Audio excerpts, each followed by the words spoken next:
"The Lakeside Cottage belongs to Mark now," my Aunt Linda announced, champagne glass raised high as if toasting her own triumph. "Mom always wanted it to stay in the family, and since Sarah never visits Vermont anymore, it makes sense for my son to have it." The dining room at Pinewood Estate fell silent, 20 pairs of eyes darting between Linda's smug smile and my carefully composed face.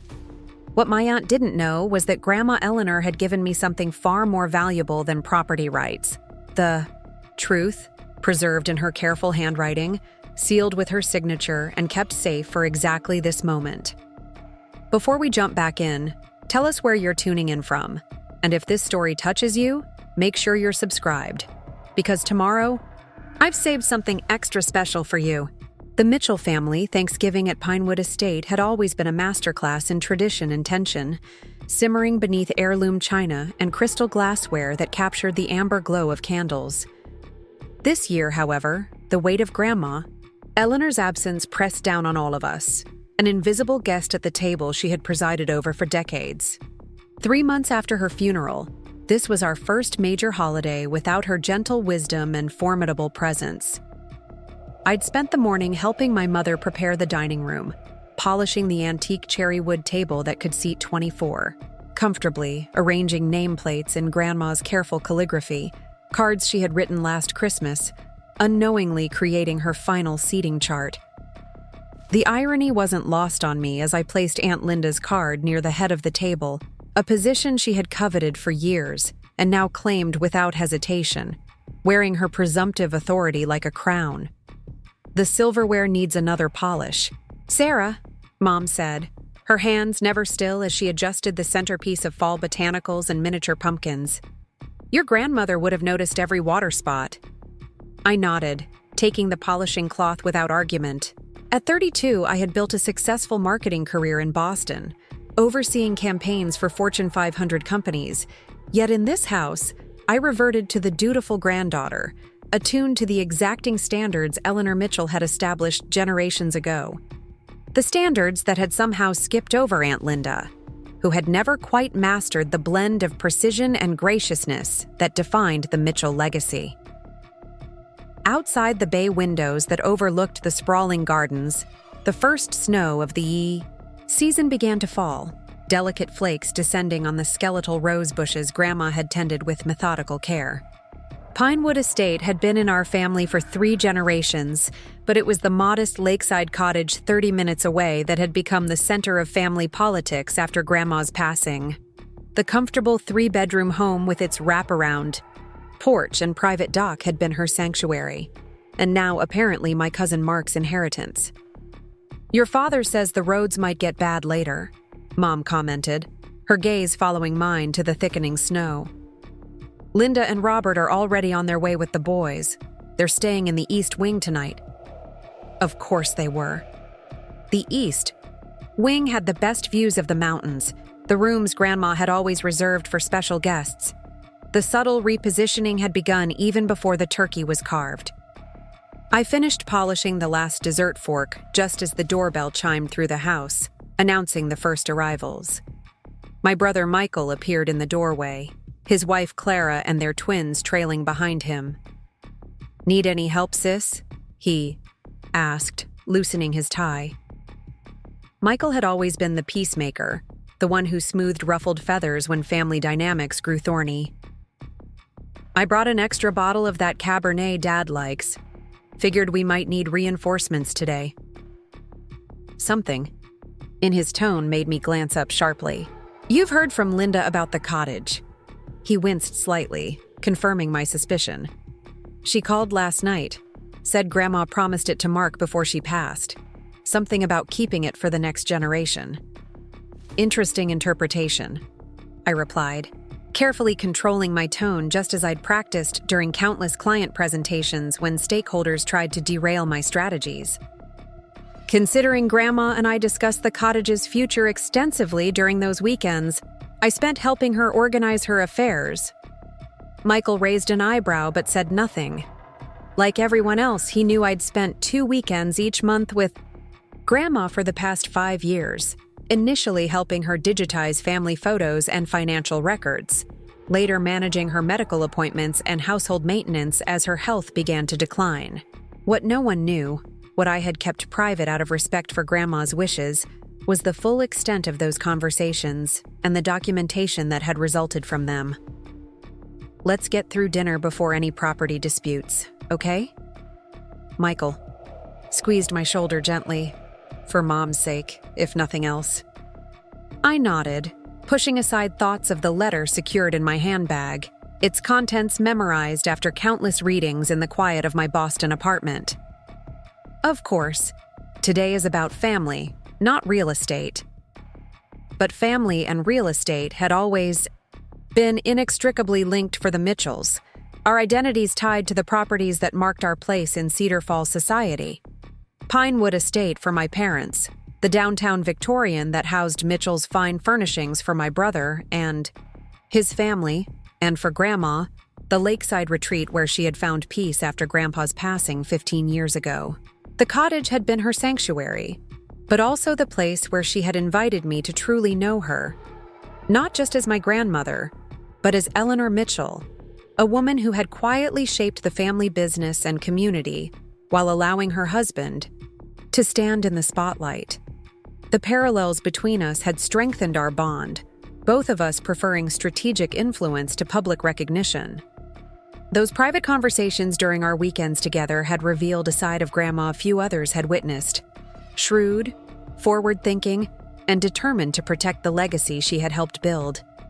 By 6 o'clock, Pinewood Estate hummed with activity, family members filling the formal living room with the forced cheer of people determined to maintain tradition despite their loss.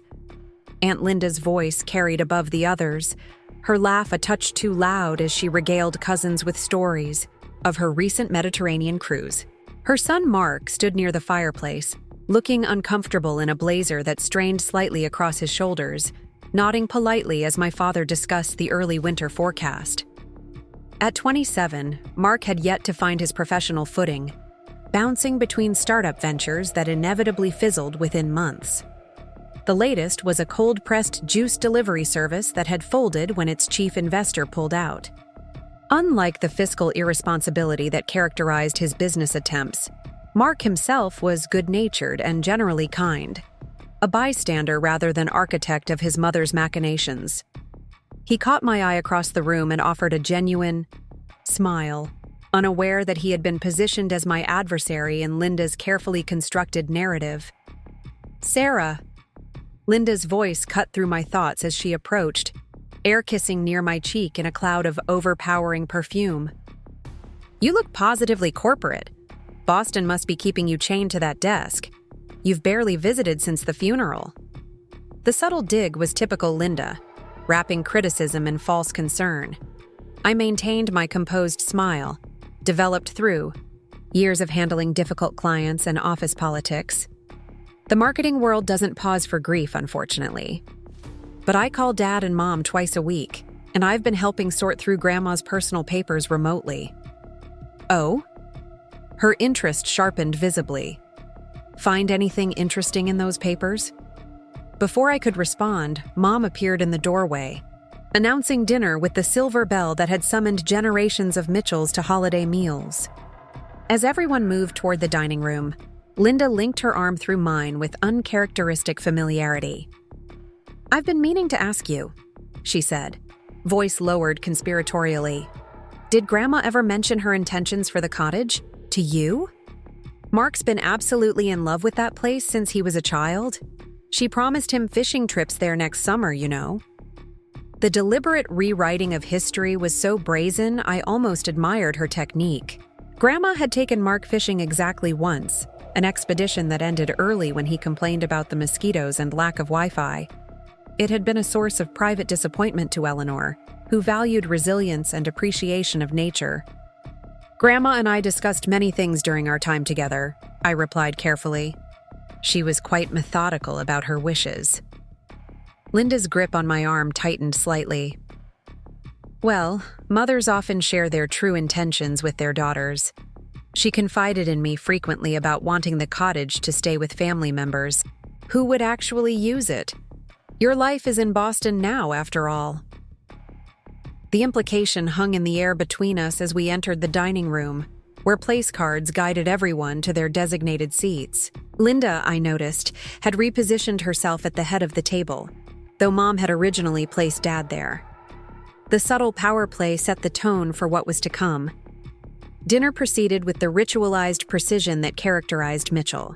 Family gatherings, Dad carving the heritage turkey with surgical precision, Mom presenting Grandma's china gravy boat with reverent care, Uncle Robert offering the practiced blessing that mentioned each family member by name. Preparing and narrating this story took us a lot of time, so if you are enjoying it, subscribe to our channel. It means a lot to us. Now back to the story. The familiar rhythm provided a comforting counterpoint to the underlying currents of tension.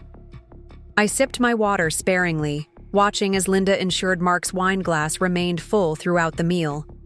Liquid courage for whatever announcement she had planned. It came as servers cleared the main course dishes, the brief lull before dessert providing the stage Linda had clearly been waiting for.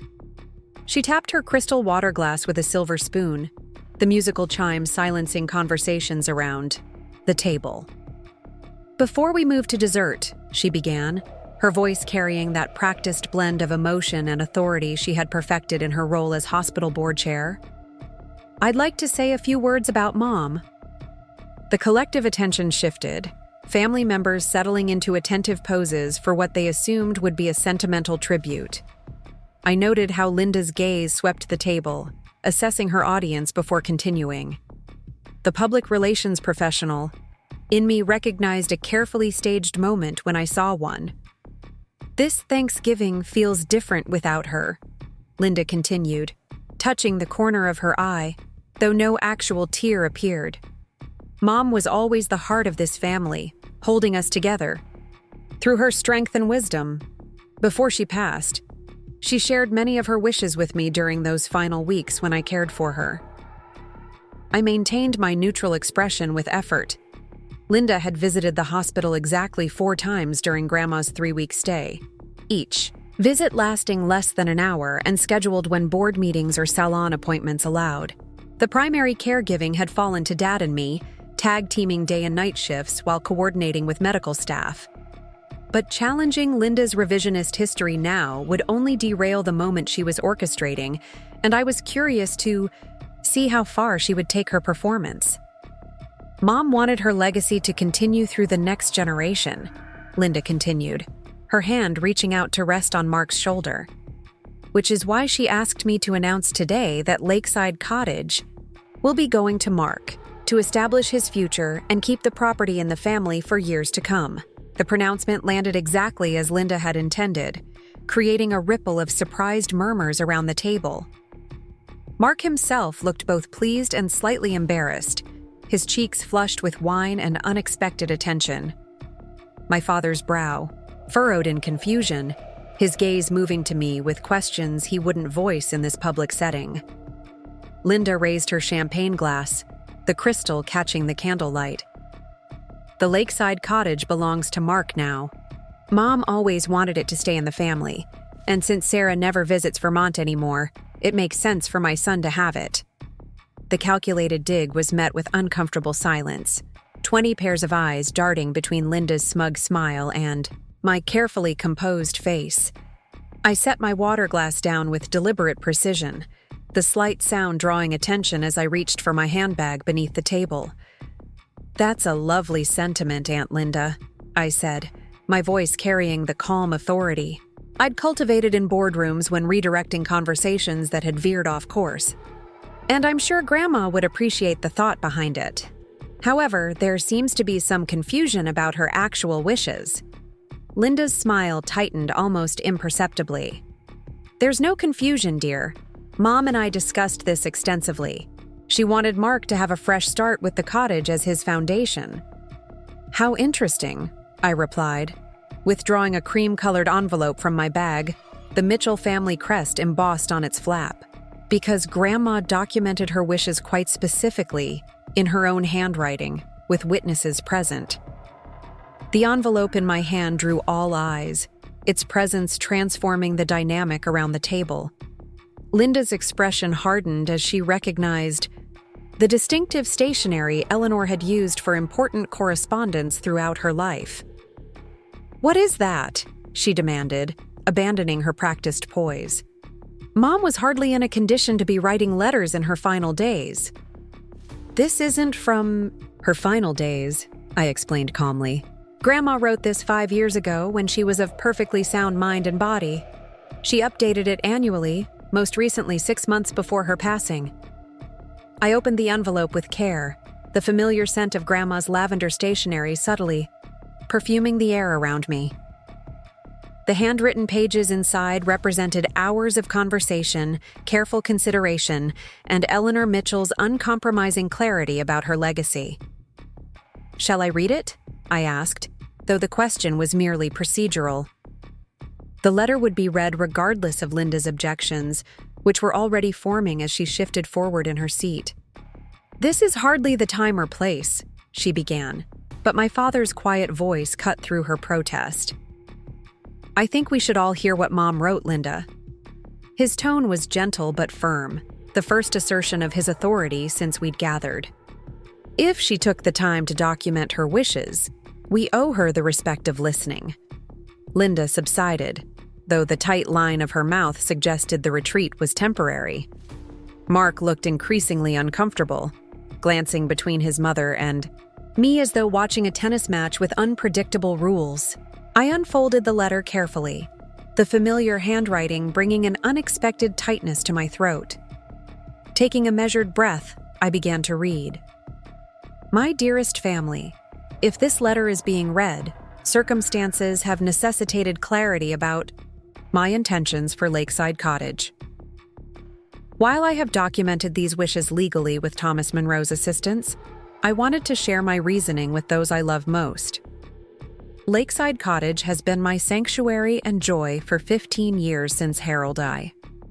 Senior's passing. In that time, it has hosted family gatherings, provided refuge during difficult moments, and connected generations of Mitchells to our community's natural beauty. After careful consideration, I have decided that Lakeside Cottage will pass to my granddaughter, Sarah Mitchell, upon my death." A sharp intake of breath from Linda punctuated the sentence, but I continued reading without acknowledging the interruption. This decision was not made lightly, nor does it reflect greater affection for one family member over others. Rather, it recognizes the care and commitment Sarah has demonstrated toward preserving not just the physical property, but the values and traditions it represents. For the past 5 years, Sarah has spent countless weekends helping me maintain the cottage, learning its history, and understanding its place in our family legacy.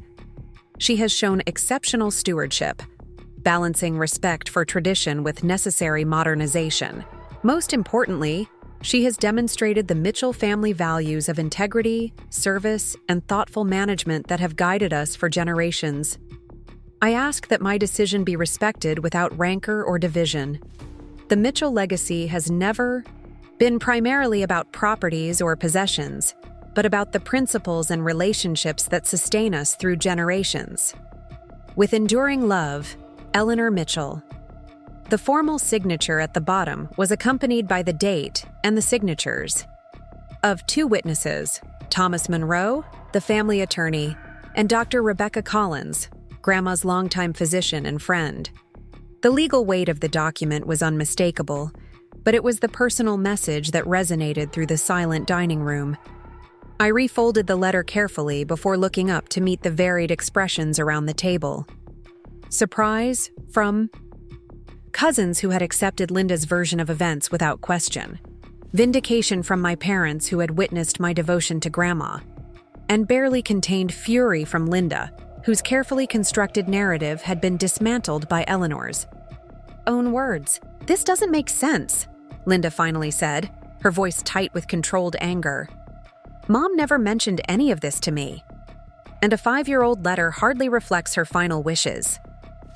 "Actually," I replied, reaching once more into my bag, "Grandma reaffirmed these wishes 6 months ago, with updates to ensure the legal documentation aligned with her intentions." I withdrew a sealed envelope with Thomas Monroe's law office address embossed in the corner. The official papers are with Mr. Monroe, but Grandma asked me to keep this copy in case questions arose before the formal reading of her will next month. The second envelope represented a tactical escalation I had hoped to avoid, but Linda's public announcement had forced my hand.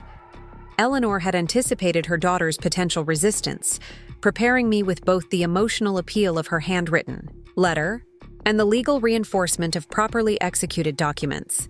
"I think we all need a moment," Dad intervened, his steady voice breaking the tension. "Mom's wishes seem clear, but perhaps we should enjoy dessert before discussing property matters further. It's Thanksgiving, after all."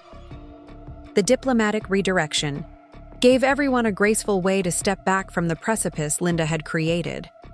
Servers appeared with Mom's pumpkin and pecan pies, the familiar desserts offering comfort amid the discomfort that lingered around the table.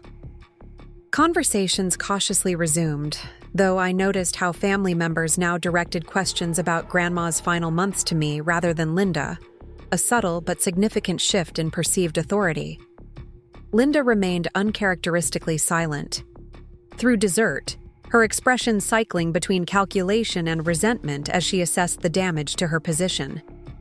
Mark, to his credit, leaned over during a lull in conversation to whisper, "I didn't know about any of this, Sarah. Mom just told me last week that Grandma wanted me to have the cottage." His obvious embarrassment suggested he had been as much a pawn in Linda's strategy as I had been cast as the villain. I squeezed his hand briefly under the table. "It's not your fault," I assured him quietly, "and the cottage will always be open. To family. That was important to Grandma." His grateful smile reminded me that the collateral damage in family power struggles often fell on those with the least agency.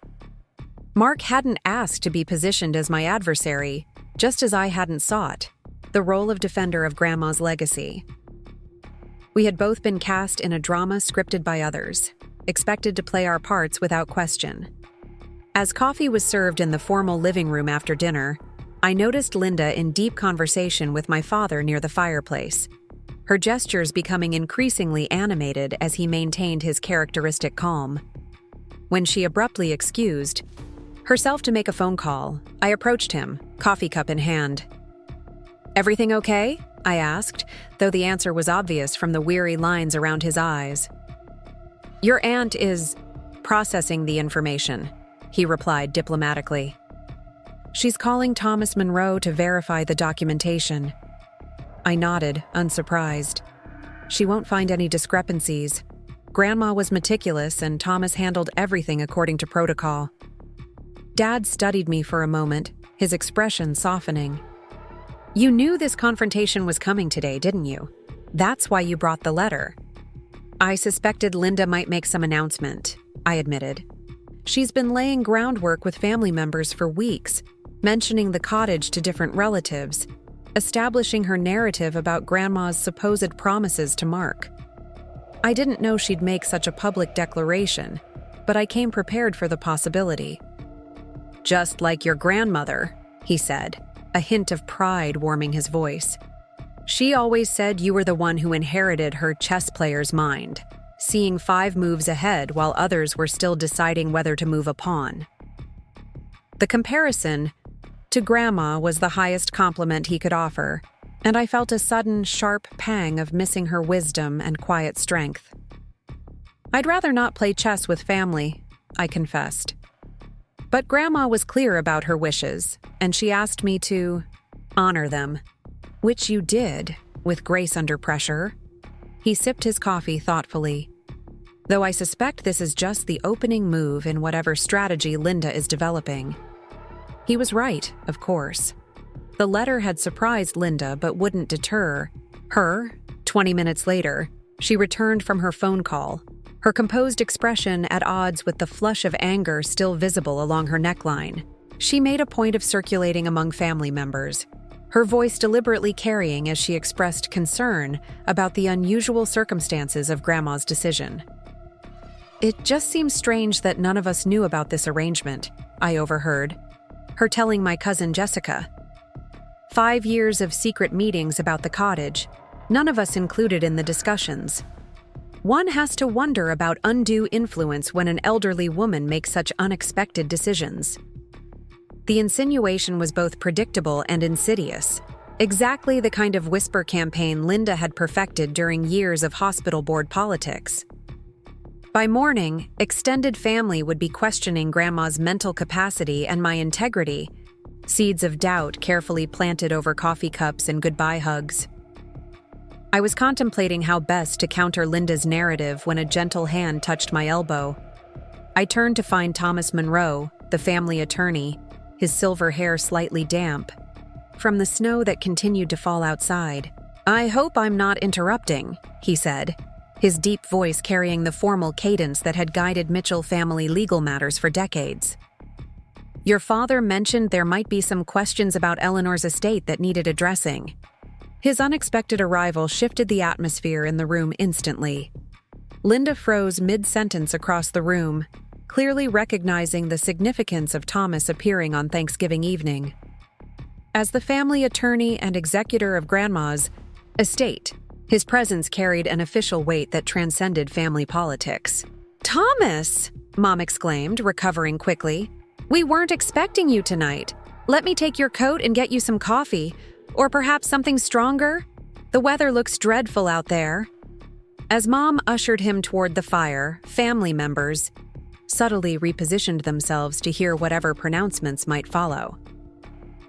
Linda abandoned her conversation with Jessica to approach Thomas directly, her smile firmly back in place. "Thomas, how good of you to brave the snow," she greeted him with forced warmth. "I was just trying to reach you, actually. There seems to be some confusion about Mother's intentions for Lakeside Cottage." Thomas accepted a glass of brandy from my father before responding, his measured tone reflecting decades of navigating family dynamics with professional detachment. "So I gathered from Harold's call," he replied. "Though I must say, the documentation regarding Eleanor's wishes for the cottage is among the most thorough and clear I've handled in 40 years of practice." Linda's smile tightened fractionally. "Documentation can be revised, especially when new circumstances arise. Mother's health declined significantly in her final months, and our conversations during that time suggested a change of heart about certain arrangements. It was a masterful pivot, acknowledging the existing documents while suggesting they had been superseded by verbal amendments only Linda had witnessed. I watched Thomas's response carefully, uncertain whether Grandma had anticipated this particular line of attack. He sipped his brandy before answering, the brief pause allowing the room to settle into expectant silence. "Eleanor was indeed remarkably thorough in anticipating potential concerns," he said finally.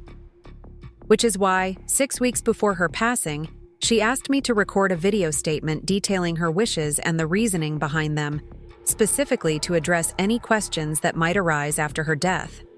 The revelation landed like a stone. In still water, ripples of reaction moving through the gathered family. Linda's composure slipped visibly, her hand tightening around her water glass. "A video?" she repeated, her voice higher than usual. "Mother could barely stay awake for 20 minutes during those final months. I find it hard to believe she had the capacity to—" "The recording took place on April 17th, Thomas interrupted, gently but firmly. Dr. Collins was present to confirm Eleanor's cognitive clarity, as was Reverend Matthews at Eleanor's request. She was quite insistent about creating an undeniable record of her intentions, particularly regarding Lakeside Cottage. He reached inside his suit jacket to withdraw a small USB drive, holding it up for all to see. "I've brought a copy of the recording, should the family wish to view it tonight. Eleanor specifically authorized its presentation if questions arose, before the formal reading of her will." Linda stared at the small device as though it might burst into flames, her carefully constructed narrative crumbling under the weight of Eleanor Mitchell's meticulous planning. Grandma had indeed seen 5 moves ahead, anticipating not just the challenge but its specific nature, and preparing a countermeasure that would be effectively irrefutable. "I think we've had enough family business for one holiday," Linda finally managed, her voice strained despite her attempt at lightness. Perhaps these matters are better addressed in a more appropriate setting. Of course, Thomas agreed smoothly. The formal reading is scheduled for December 15th at my office. However, since questions about the cottage have already been raised, publicly tonight, I'm authorized to confirm that Eleanor's wishes as expressed in her letter remain unchanged. Lakeside Cottage is bequeathed to Sarah Mitchell, with specific provisions for family access maintained through a trust structure. The official confirmation, delivered with the weight of legal authority, effectively ended any legitimate challenges Linda might have mounted. She remained silent as Thomas continued, addressing the broader family now. Eleanor wanted tonight's gathering to celebrate family bonds rather than focus on property distributions, he said, his tone warming. She asked me to remind you all that her greatest legacy was never the properties or possessions, but the relationships and values she hoped would continue for generations. As conversations resumed around us, I noticed Linda slip away towards the kitchen, her shoulders uncharacteristically slumped. Mark hesitated before following her, catching my eye with an apologetic shrug that acknowledged the awkward position he'd been placed in. I nodded slightly, absolving him of responsibility for his mother's machinations. Thomas approached me quietly, brandy in hand. "Your grandmother would have been proud of how you handled this evening," he said, his voice low enough to ensure privacy. She expected Linda might choose a public setting for her announcement, hoping to create pressure through family expectations. Grandma understood her daughter very well, I acknowledged, though I wish tonight could have focused on memories, rather than property. Thomas's expression softened with understanding.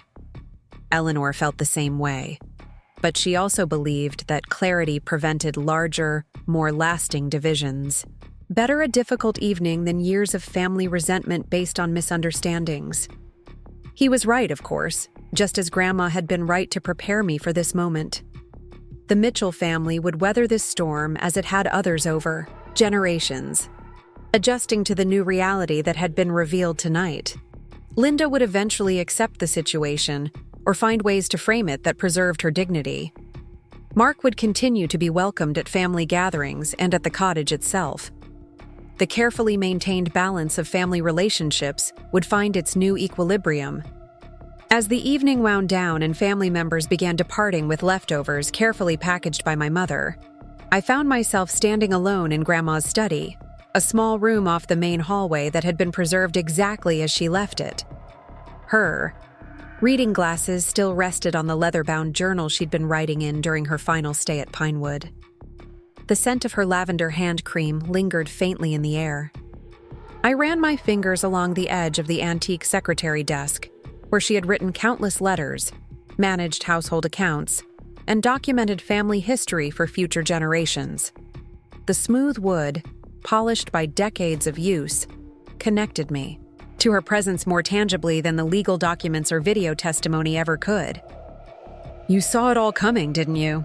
I whispered to the empty room, imagining her knowing smile and the slight arch of her eyebrow that signaled amusement at human predictability. A soft knock at the door interrupted my thoughts. My father stood in the doorway, 2 crystal glasses of brandy in hand. "Thought you might need this," he said, offering me one. "It's been quite an evening." I accepted the drink gratefully, the amber liquid catching the light as I swirled it gently. Grandma expected every move Linda made tonight. The letter, the video, even the timing. She anticipated all of it years ago. Dad settled into the leather chair across from me, the same seat where he had often consulted with his mother on family and business matters throughout his adult life. "Mom always said Linda was predictable in her unpredictability," he observed with a hint of sadness. "She loved her daughter deeply, but she understood Linda's nature better than Linda knows herself. Do you think she'll challenge the will?" I asked, voicing the concern that had lingered despite Thomas's reassurances. Dad considered this for a moment, sipping his brandy. She might consider it, but Thomas's preparation would make that both expensive and embarrassing. Linda values her social standing too much to risk public failure. No, I suspect she'll adjust her narrative instead. Perhaps position herself as the one who always encouraged your special relationship with Mom, making this outcome partially her doing. The assessment was so accurate, it startled a laugh from me. That's exactly what she'll do, isn't it? Rewrite history to make herself the architect rather than the opponent. It's her gift, Dad acknowledged with the weary affection of a brother who had watched this pattern unfold throughout a lifetime. And there's a certain wisdom in it.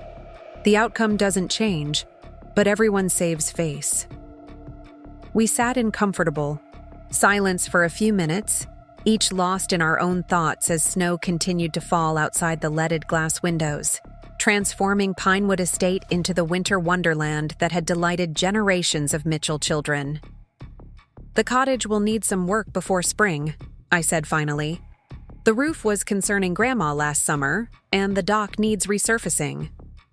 Dad nodded, recognizing my subtle declaration of intention to honor Eleanor's wishes, not just by owning the cottage but by caring for it with the same attention to detail she had always demonstrated. I know a good contractor for the roof, he offered. And Mark is actually quite skilled with woodworking, despite his other career challenges. Might be a way to include him, if you're open to it. The suggestion reflected the Mitchell family's enduring strength, finding practical paths forward that healed divisions while addressing necessary tasks. Grandma would have approved of the elegant solution that gave Mark a meaningful connection to the cottage, while respecting the boundaries she had established. I'd welcome his help, I agreed. Grandma always said the cottage was meant to bring family together, not drive us apart. As we finished our brandy, I felt a sense of quiet certainty settle over me. The inheritance wasn't just the physical property with its wraparound porch and private dock, but the legacy of Eleanor Mitchell's strategic wisdom and unwavering principles. She had trusted me not just with a valuable asset, but with the responsibility of preserving what it represented for future generations. I think I'll stay through the weekend, I decided aloud. Visit the cottage, assess what needs attention, before winter really sets in. Dad smiled, recognizing in my practical planning the same approach his mother had always taken. She'd like that, he said simply. Taking care of things, looking ahead. As we rejoined the remaining family members, in the living room, I caught sight of Grandma's portrait above the fireplace, her knowing eyes seeming to follow me with quiet approval. The Mitchell legacy continued, not through dramatic confrontations or public declarations, but through the steady, thoughtful stewardship she had modeled throughout her life. 3 months after her passing, Eleanor Mitchell was still guiding her family through the letters she had written, the values she had demonstrated, and the careful preparations she had made for those she would leave behind. The true inheritance wasn't just lakeside property or legal documents, but the chess player's mind that saw complications before they arose and prepared for them with patience and strategic foresight. I raised my glass slightly toward her portrait, in silent acknowledgement, a private toast to the grandmother who had taught me that the most powerful response to challenge was not emotional reaction, but thoughtful preparation. The lessons would serve me well, not just in managing Lakeside Cottage, but in navigating the complex landscape of family dynamics for years to come.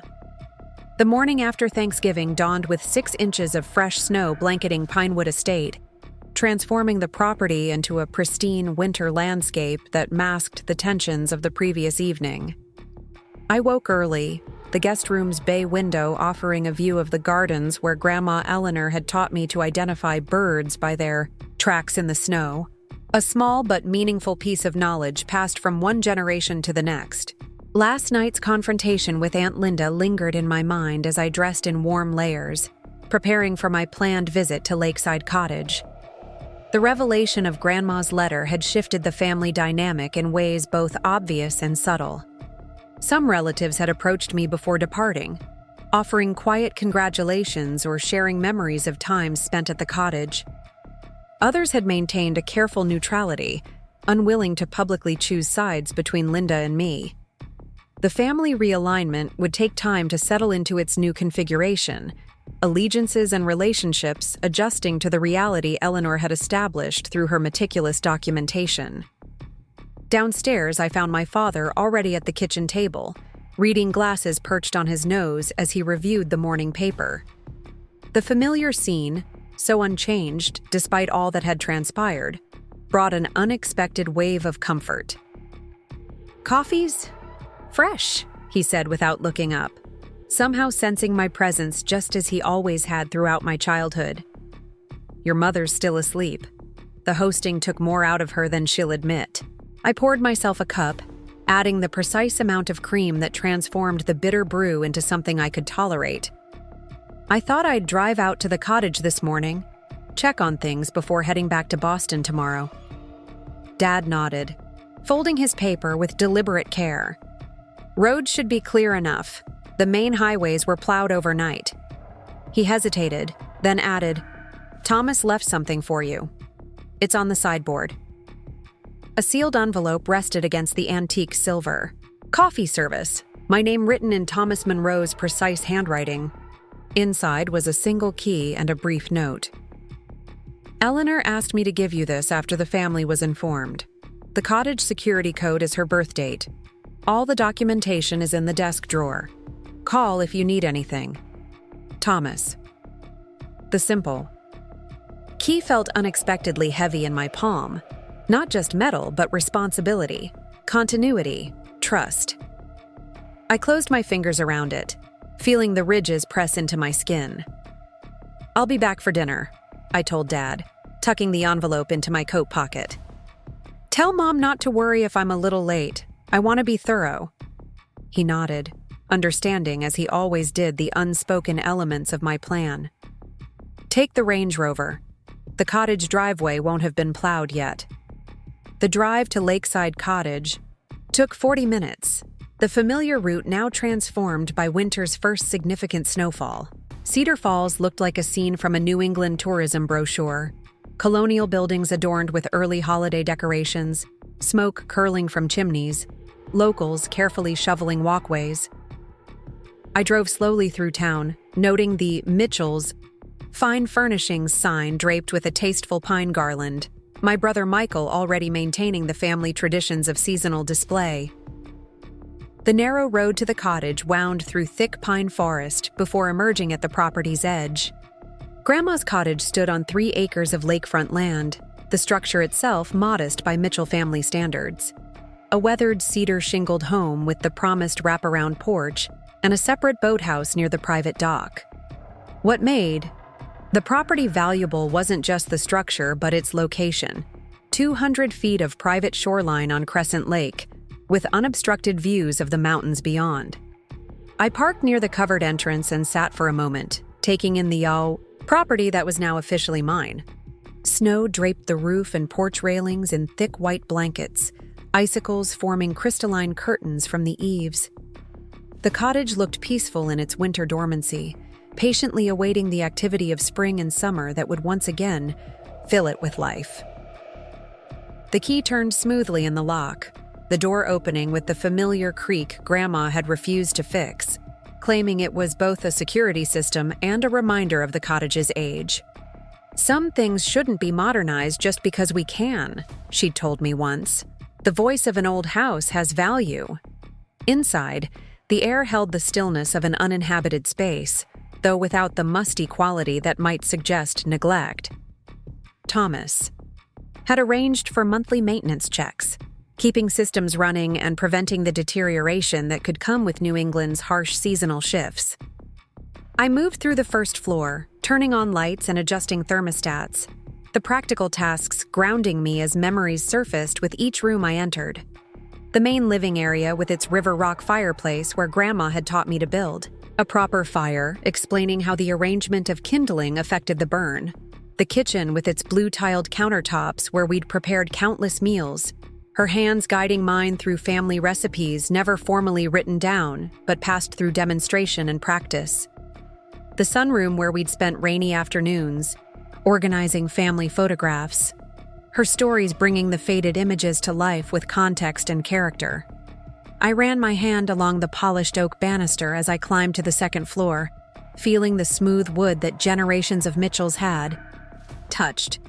The cottage contained 3 bedrooms, the primary suite overlooking the lake that had been Grandma's, a slightly smaller guest room where I usually stayed during my visits, and a 3rd room with twin beds that had hosted various cousins and friends over the years.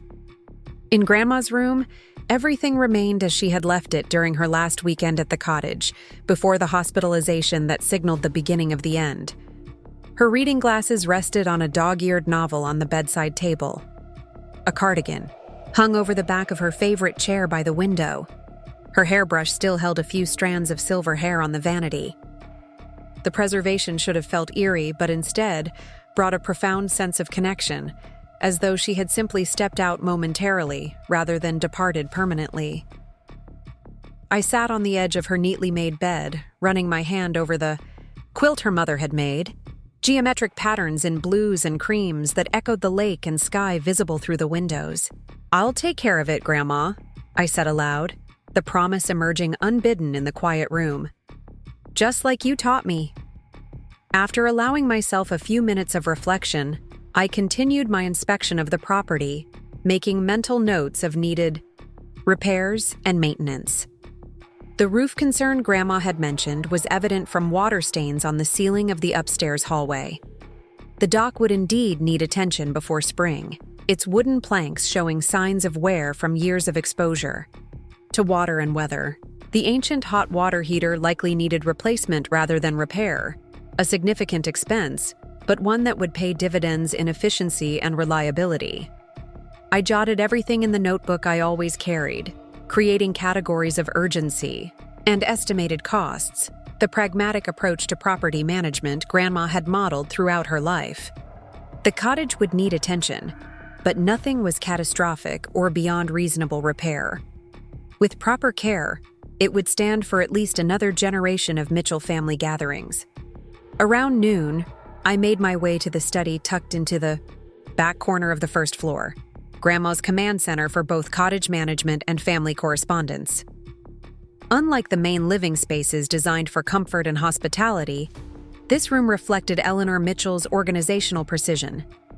Filing cabinets lined one wall, labeled by year and category. A built-in bookcase contained reference volumes on everything from local flora to property law. The antique partner's desk dominated the center of the room, its gleaming surface free of dust thanks to Thomas's arranged maintenance. According to his note, this desk contained the documentation he had referenced, the legal papers that would formalize my ownership of the cottage and outline any conditions Eleanor had established for its future. I pulled open the central drawer, finding it nearly empty except for a leather portfolio embossed with the Mitchell family crest and a small brass key.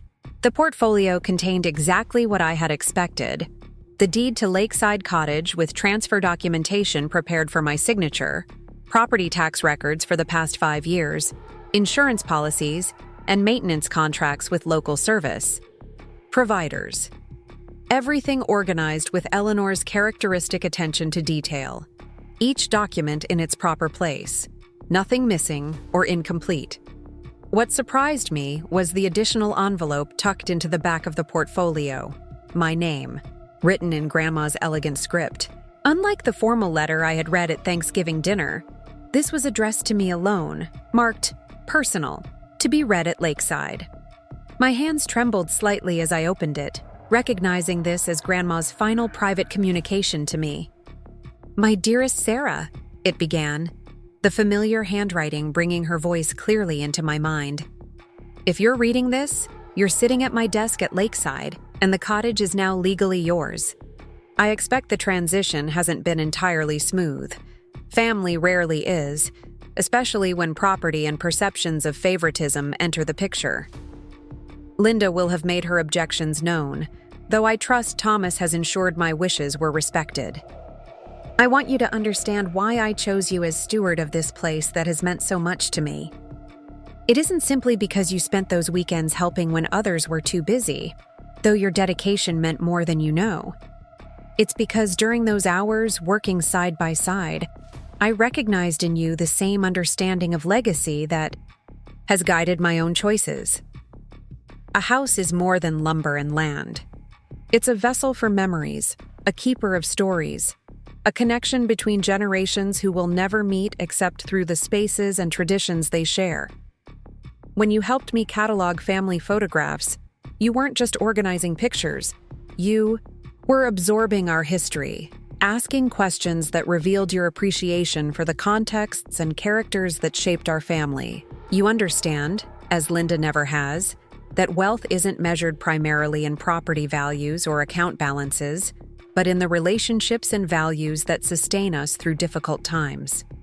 The cottage is valuable financially, yes, but it's true. Worth lies in what it represents. A gathering place where Mitchell children learn to swim in the same waters their grandparents once did. Where holiday meals bring distant relatives back to shared tables. Where family bonds are renewed through both celebration and disagreement. The small brass key enclosed opens the lower right drawer of this desk. Inside, you'll find my personal journals, kept since your grandfather's passing.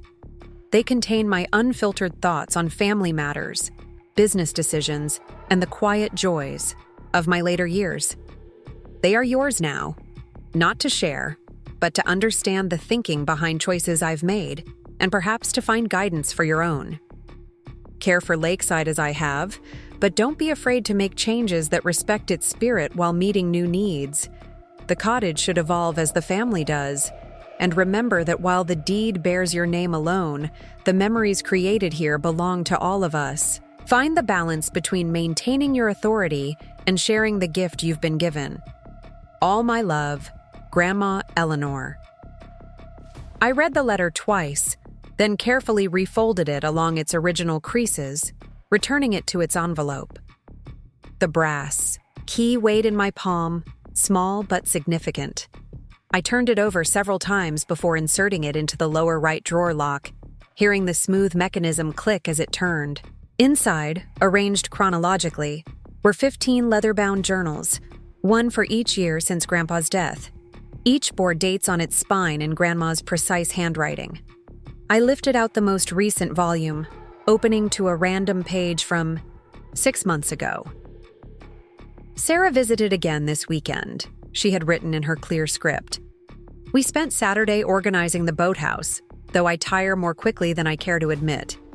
Her persistence in cataloging every fishing rod and life jacket might seem excessive to others, but I recognize it as the same attention to detail that has guided my own stewardship. She understands that care for physical things is really care, for the memories and opportunities they represent. I closed the journal, unexpected tears blurring my vision. The private validation of our connection, written when Grandma had no expectation I would read it during her lifetime, affected me more deeply than the public acknowledgement in her formal letter. This was Eleanor Mitchell's unfiltered truth, not crafted for legal purposes or family politics, but simply her honest assessment of our shared values. I returned the journal to its place, deciding to take one volume at a time when I visited, reading her thoughts in the order she had recorded them rather than jumping ahead to entries about family conflicts or major decisions. There would be time to absorb her full perspective gradually, allowing her wisdom to guide me even in her absence.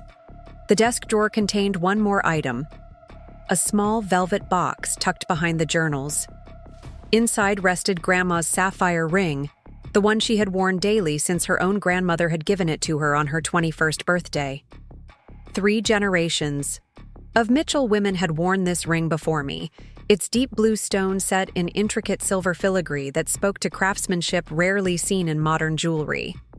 I had admired it throughout my childhood, listening to stories of the women who had worn it before, strong, practical women who had helped shape the Mitchell family legacy through their own quiet influence.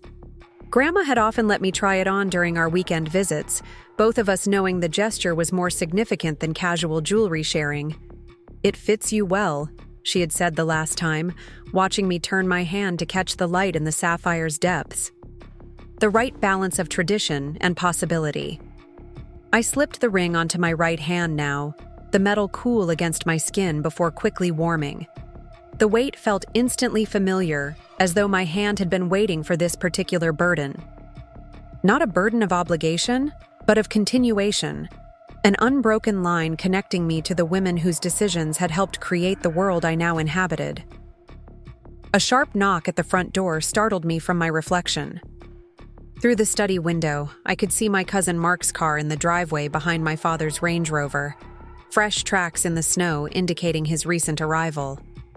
I closed the desk drawer, locking it with the brass key before tucking both key and journal into my bag. Whatever Mark wanted, Grandma's private thoughts weren't part of the conversation we would have. He knocked again as I made my way to the entrance, his impatience typical of a young man who had rarely been denied immediate gratification.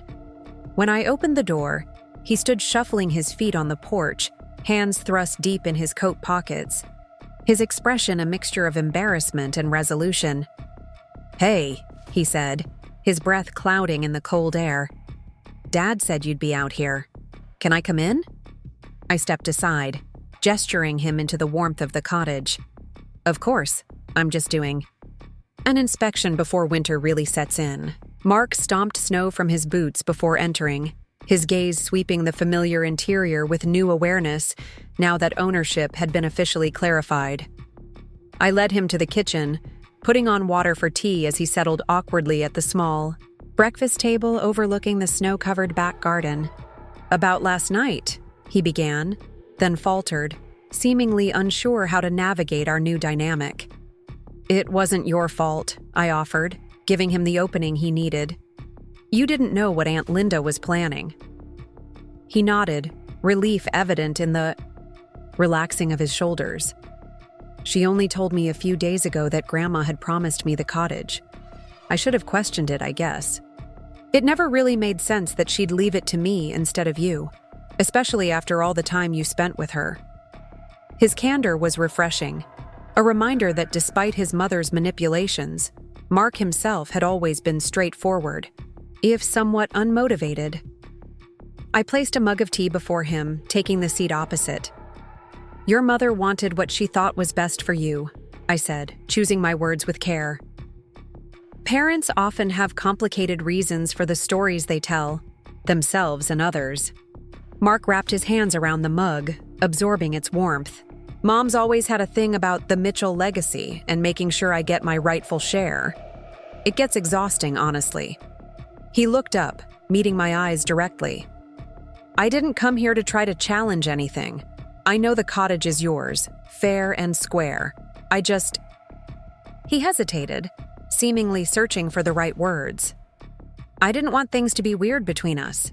We've always gotten along, and I'd hate for Mom's schemes to mess that up." The olive branch was offered with such genuine concern that I found myself smiling despite the tension of the past 24 hours. "I'd hate that too. And just so you know, what I told you last night still stands. The cottage will always be open to family. That includes you." Relief washed over his features. "Thanks.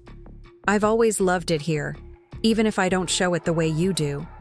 Those fishing trips with Grandma were some of my best memories, even if I complained about the mosquitoes." The admission surprised me. I'd always believed Mark had tolerated rather than enjoyed those outings. Another reminder that family stories often contained layers and perspectives I hadn't considered. "Dad mentioned you're good with woodworking," I said, changing the subject to more practical matters. "The dock needs refinishing before summer. I could use your help with that if you're interested." His expression brightened immediately. "Really? Yeah, I'd be happy to help. I've done a couple of decks for friends in town. It's kind of a side gig while I figure out the next business venture." We spent the next hour walking the property together, my clipboard in hand as Mark offered surprisingly insightful observations about necessary repairs. His enthusiasm for the practical aspects of property maintenance revealed a side of him I hadn't fully appreciated before. Beneath the failing entrepreneur was a young man who found genuine satisfaction in tangible accomplishments with his hands. "The boathouse roof needs attention too," he noted, pointing to water damage along the eaves. "That should probably be addressed before spring thaw, or you'll risk structural damage from snowmelt."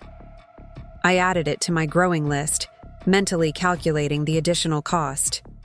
"You seem to know a lot about this kind of maintenance." He shrugged. a hint of color rising in his cheeks that wasn't entirely from the cold. I worked construction summers during college. Paid better than the internships Dad wanted me to take. Never told Mom. She would have freaked about me doing manual labor instead of career networking. The revelation of this secret aspect of Mark's life, one that aligned more with my practical approach than his mother's social aspirations, shifted my perception of my cousin. Perhaps Linda's ambitions for her son had overshadowed his own inclinations and talents, pushing him toward business ventures that didn't suit his natural abilities. The cottage will need ongoing maintenance, I said slowly, an idea taking shape. Seasonal opening and closing, regular inspections, project management for larger repairs. It's a lot to handle from Boston. Mark glanced at me sideways, caution in his expression. What are you suggesting? I'm thinking about our arrangement, I replied carefully. A monthly retainer for property management. You'd be responsible for regular checks, coordinating with contractors, and handling emergencies. It would need to be professional. Documentation, invoices, the works. Not a casual family favor. The offer hung between us, both of us aware of its multiple dimensions. On one level, it was a practical solution to a legitimate need. The cottage required local oversight I couldn't provide from Boston. On another, it represented potential healing of the family breach Linda had created, giving Mark a legitimate connection to the property, while respecting the boundaries Grandma had established. You'd trust me with that? He asked finally, genuine surprise in his voice. I'd trust the version of you that just gave me expert advice on the boathouse roof, I answered honestly. The one who worked construction and knows his way around? Property maintenance. Not the juice cleanse entrepreneur or whatever startup identity your mother has encouraged. He winced slightly at the direct assessment but didn't dispute it. Fair enough. And yeah, I'd be interested. It would be steady income while I figure out what I actually want to do, not what Mom thinks will look good to her country club friends. We continued our inspection, the conversation shifting to specific maintenance priorities and budget considerations. By the time we returned to the warmth of the cottage, a tentative partnership had been established, one that would require proper documentation and clear expectations, but that offered benefits to us both. As Mark prepared to leave, he paused in the doorway, snowflakes immediately beginning to collect on his dark hair. For what it's worth, he said, I think Grandma made the right choice. You get this place, not just the building, but what it means. He gestured vaguely toward the desk where Eleanor's journals were stored. Mom sees the cottage as something to possess. You see it the way Grandma did. The insight surprised me coming from Mark, who had never struck me as particularly perceptive about family dynamics. Perhaps I had underestimated him as much as Linda, had misunderstood his true interests and abilities. Thanks, I said simply. That means a lot. After he left, I continued my methodical inspection of the cottage, completing my assessment lists and taking photographs of areas needing attention. The practical tasks kept me grounded as I processed the emotional weight of the day's discoveries. Grandma's personal letter, her journals, the sapphire ring now adorning my hand, and the unexpected alliance with Mark. By late afternoon, the calm, winter daylight was already fading, the lake's surface a flat pewter beneath the clouding sky that promised more snow by evening. I stood on the porch, bundled against the cold, absorbing the peaceful landscape that had brought Eleanor Mitchell such comfort in her later years. The cottage represented both burden and blessing, a physical space requiring maintenance and care, but also a repository of family history and potential future memories. Grandma had entrusted me with both aspects, confident in my ability to balance preservation with progress, tradition with necessary change. My phone chimed with a text from Dad. Dinner at 6. Mom's making pot roast. Mark stopped by, seemed in good spirits. I smiled at his subtle inquiry, typing back, on my way soon. Mark and I may have found a mutually beneficial arrangement for cottage maintenance. We'll explain at dinner. As I made a final walkthrough of the cottage, turning down thermostats and checking that lights were off, I felt Grandma's presence in every room, not as a ghostly visitation, but as the accumulated impact of her careful stewardship embedded in every thoughtful detail of the property. The precise arrangement of kitchen utensils for maximum efficiency, the library of regional field guides for identifying local birds and wildflowers, the weather diary kept by the back door, recording patterns and observations over 15 years. These weren't random choices, but deliberate systems created by a woman who understood that care for physical spaces directly affected the experiences people had within them. Eleanor Mitchell had shaped Lakeside Cottage with the same attention she had given to raising her children and guiding her grandchildren, creating an environment that reflected her values while accommodating the needs of those who would inhabit it after her.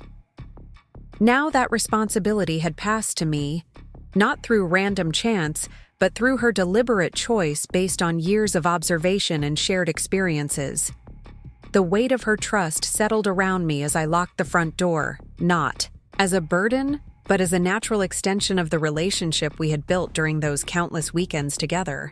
Driving back toward Pinewood Estate as darkness fell, snow beginning to dust the windshield, I thought about the conversations ahead, explaining my property management arrangement with Mark to my parents, navigating the inevitable continued tension with Aunt Linda, balancing my responsibilities in Boston with my new role as caretaker of Lakeside Cottage.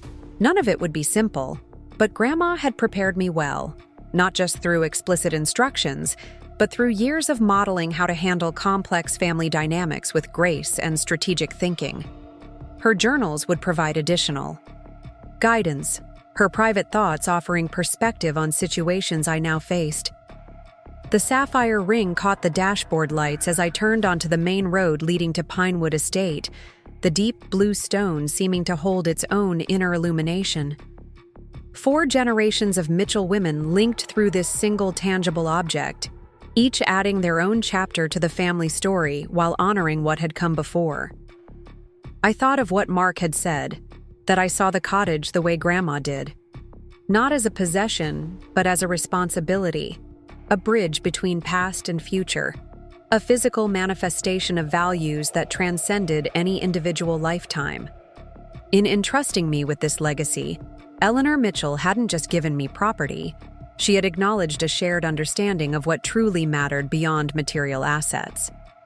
As Pinewood Estate came into view, lights glowing welcomingly through the winter darkness, I felt a sense of clarity about the path ahead.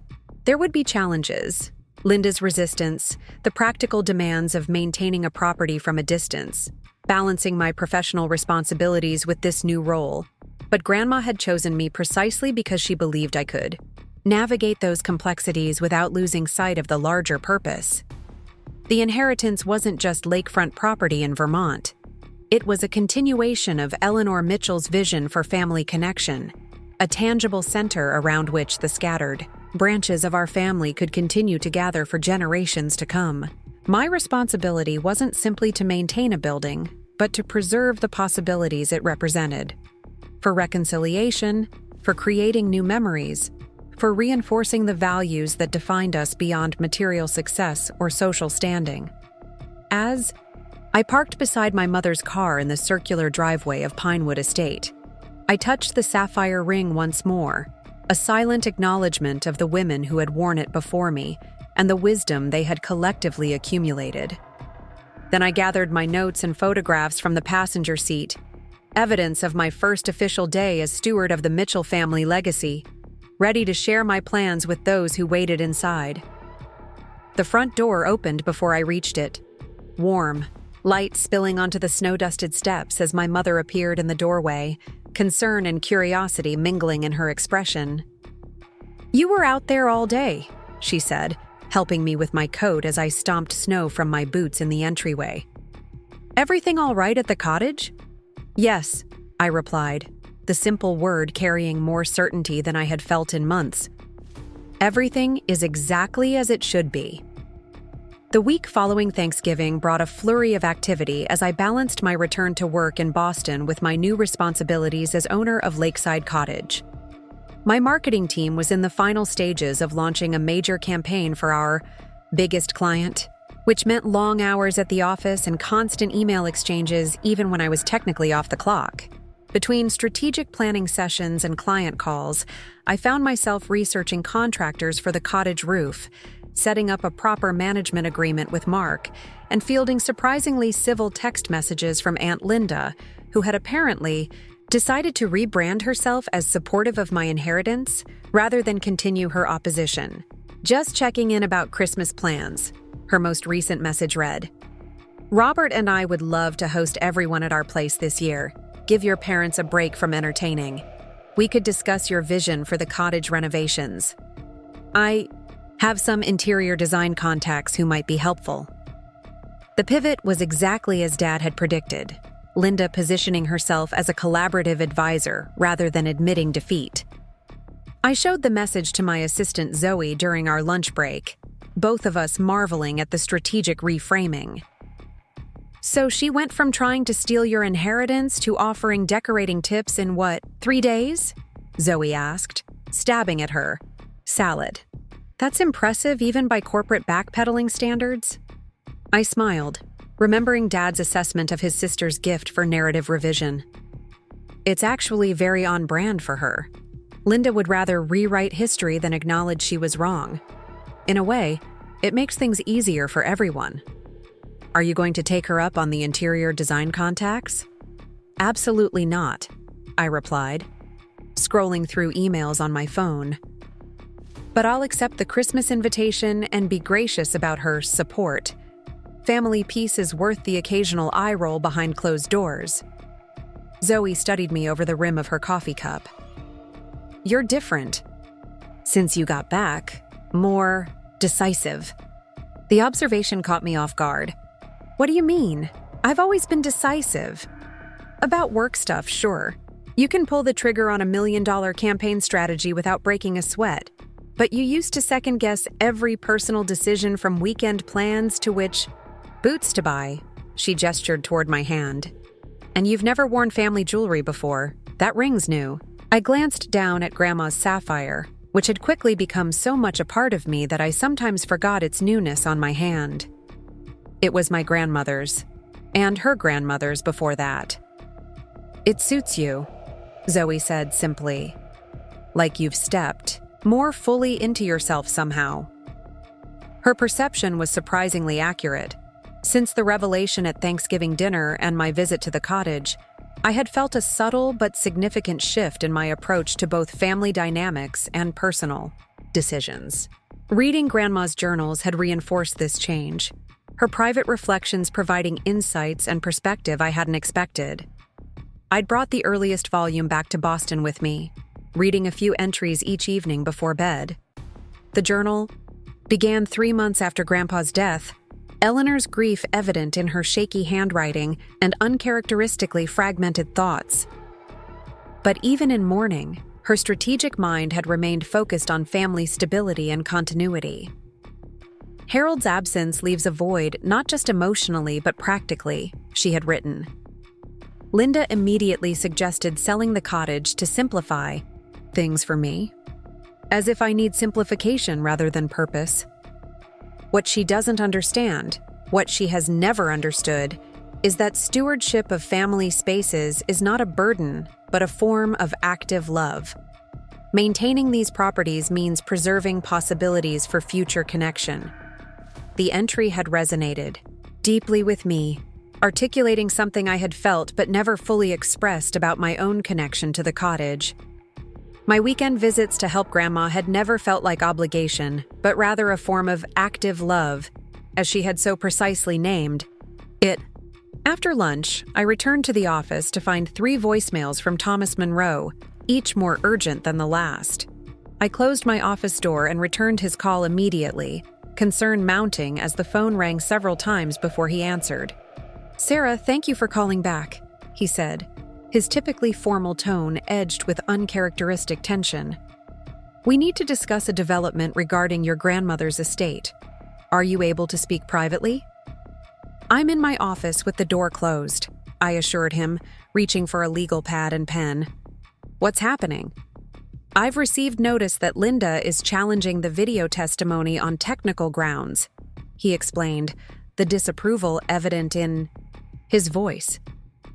She's claiming that Eleanor's medication regimen during her final months could have affected her cognitive function, regardless of Dr. Collins's assessment at the time of recording. I sat back in my chair, processing this unexpected development. I thought she'd decided to accept the situation. She's been sending me surprisingly supportive messages all week.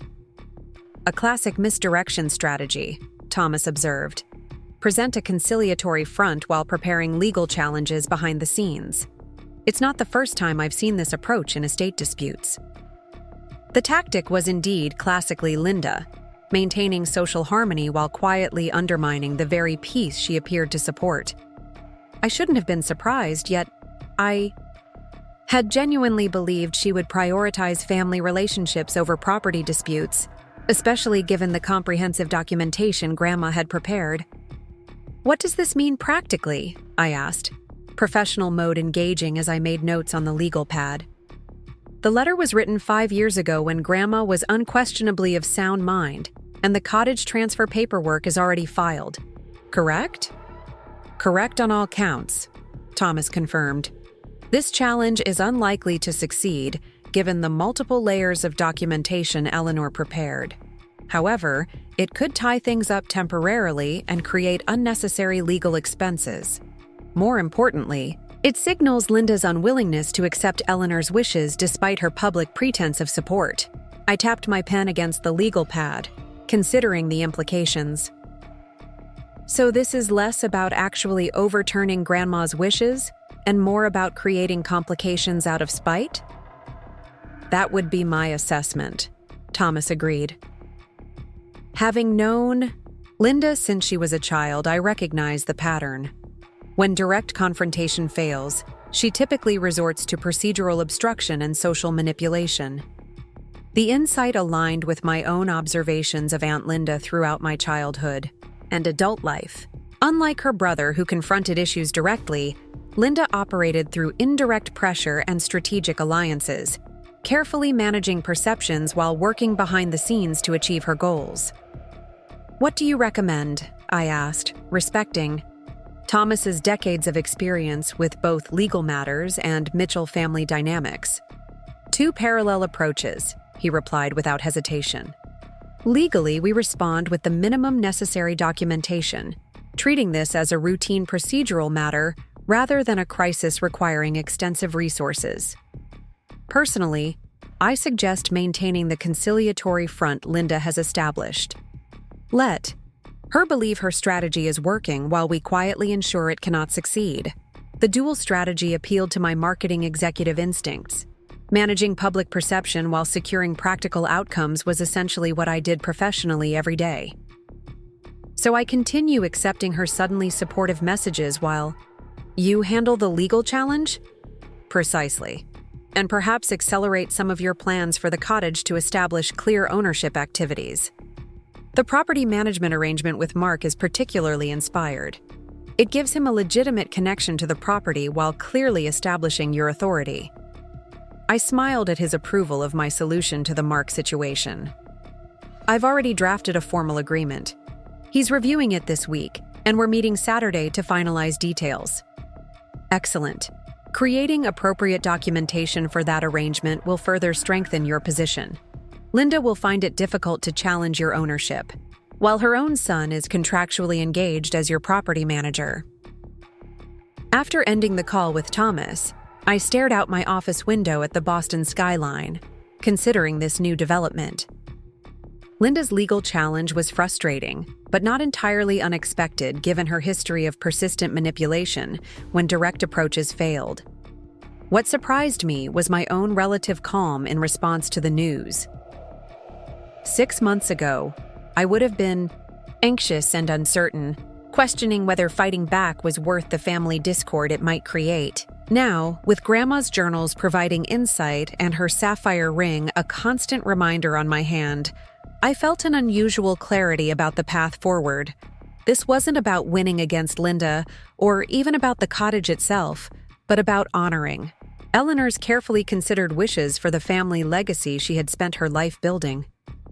I turned back to my computer, opening a new document to outline the accelerated cottage renovation plans Thomas had suggested. If establishing clear ownership activities would help secure Grandma's wishes, I would create a comprehensive strategy that accomplished both legal strengthening and practical improvement of the property.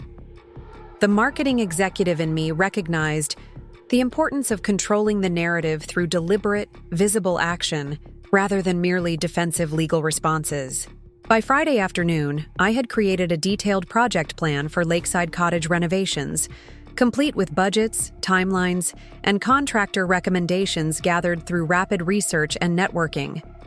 The document represented both professional thoroughness and personal commitment, a blueprint not just for property improvements, but for honoring Eleanor's legacy through thoughtful stewardship.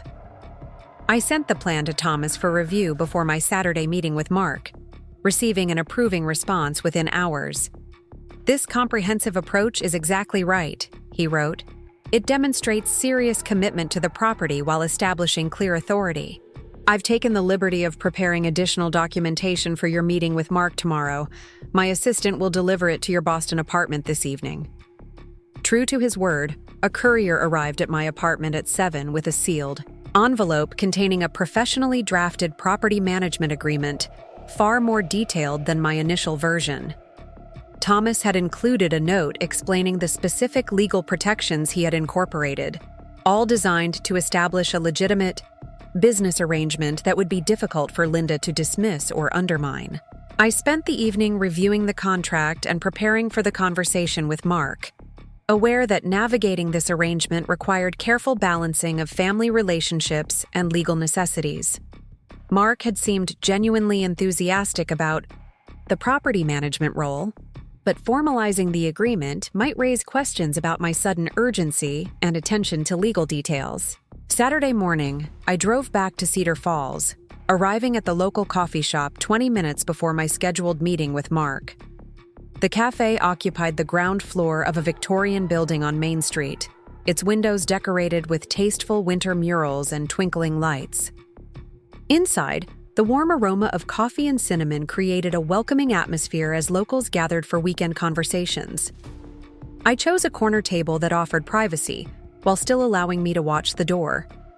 Spreading out Thomas's contract and my renovation plans, I ordered a latte and settled in to review my notes one final time before Mark arrived. Working on a Saturday? Some things never change. The familiar voice startled me from my concentration. I looked up to find Daniel Hayes, my high school boyfriend, standing beside my table with a coffee cup in hand and an easy smile I remembered all too well. 15 years had added subtle lines around his eyes and threads of gray at his temples, but his relaxed confidence remained unchanged. "Daniel," I said, surprised by the encounter. "I didn't know you were back in Cedar Falls." "Moved back last year," he replied, gesturing to the empty chair across from me. "Mind if I join you for a minute? Unless those important papers can't wait." I hesitated briefly before nodding, gathering my documents into a neater stack. "I'm meeting someone soon, but I have a few minutes." Daniel settled into the chair, his casual demeanor exactly as I remembered from our teenage years. We had dated through high school and the first year of college before the distance between Stanford and his Boston University baseball scholarship had gradually pulled us in different directions. The breakup had been amicable but final, both of us recognizing we wanted different futures. "I heard about your grandmother," he said, his tone softening. "I'm sorry. Eleanor was always kind to me, even when I tracked mud through your kitchen after practice." The memory brought an unexpected smile. "She made you remove your cleats at the door after that. Said the Mitchell houses had survived 2 centuries, without baseball players testing the durability of the hardwood floors." Daniel laughed, the sound triggering a cascade of memories. Summer evenings on the cottage dock, winter study sessions at Pinewood Estate, the comfortable familiarity of a first love embedded in the geography of my hometown. "So what brings you back to the mud-tracking grounds of your youth?" he asked, nodding toward my stack of papers. Holiday visit turning into business? Something like that, I replied, not yet ready to share family details with someone who, despite our history, was essentially a stranger now. What about you? Last I heard you were coaching baseball in Chicago. I was, he confirmed. Spent 10 years in the Chicago school system, coaching and teaching history. Came back when my dad needed help with the hardware store. His arthritis got too bad to manage inventory and deliveries. Hayes Hardware had been a Cedar Falls institution for generations, providing everything from basic home repair supplies to specialized restoration materials for the town's historic buildings. I remembered Daniel's father as a practical, kind man who had always sent us home with popsicles from the store freezer during summer errands. How's that transition been, from big city back to small town? Surprisingly good, he admitted. I thought I'd miss Chicago, but there's something to be said for knowing your neighbors and making a tangible difference in a community you care about. He studied me for a moment, his expression turning thoughtful. You always said you'd never come back except for holidays. Boston marketing executive was the dream, right? The question wasn't judgmental, merely curious, but it touched on considerations that had been increasingly on my mind since inheriting the cottage. Boston is still home base, I said carefully, but I'm finding myself drawn back here more than I expected. Family matters. Daniel nodded, seeming to understand the complex pull of hometown connections, even without specifics. Well, if you need hardware supplies for whatever family matters involves, you know where to find me. We deliver now, very 21st century. Hayes Hardware enters the modern era? Your great-grandfather would be scandalized. Absolutely horrified, he agreed with a grin. Next thing you know, we'll have a website with actual photographs instead of just the paper catalog he designed in 1962. Our easy banter was interrupted by Mark's arrival, his curious gaze moving between Daniel and me as he approached the table. Hey, Sarah. Sorry if I'm interrupting. I made quick introductions, watching with interest as the two men sized each other up with the particular awareness that seems unique to male social interactions. Daniel stood, offering his chair to Mark with a friendliness that seemed genuine, despite the subtle assessment. I should get back to the store anyway, he said, gathering his coffee cup. Saturday morning rush of emergency home repair situations awaits. Good seeing you, Sarah. Nice to meet you, Mark. As he walked away, Mark raised an eyebrow. Old boyfriend? High school, I confirmed, redirecting attention to the documents before us. Ancient history. Let's focus on the present, shall we? I've worked up a project plan for the cottage renovations and a formal agreement for your property management role. Mark settled into the chair Daniel had vacated, his expression shifting from curious to surprised as I pushed the detailed contract. Across the table. Wow, this is comprehensive. I was thinking something more casual, to be honest. I believe in clear expectations, I explained, watching his reaction carefully. This protects both of us and establishes proper business boundaries separate from family relationships. He flipped through the pages, eyes widening at the detailed terms and conditions, monthly reports, formal invoicing procedures, liability insurance. This is serious stuff, Sarah. The cottage is a serious responsibility, I replied, maintaining a calm, professional tone despite the personal undercurrents.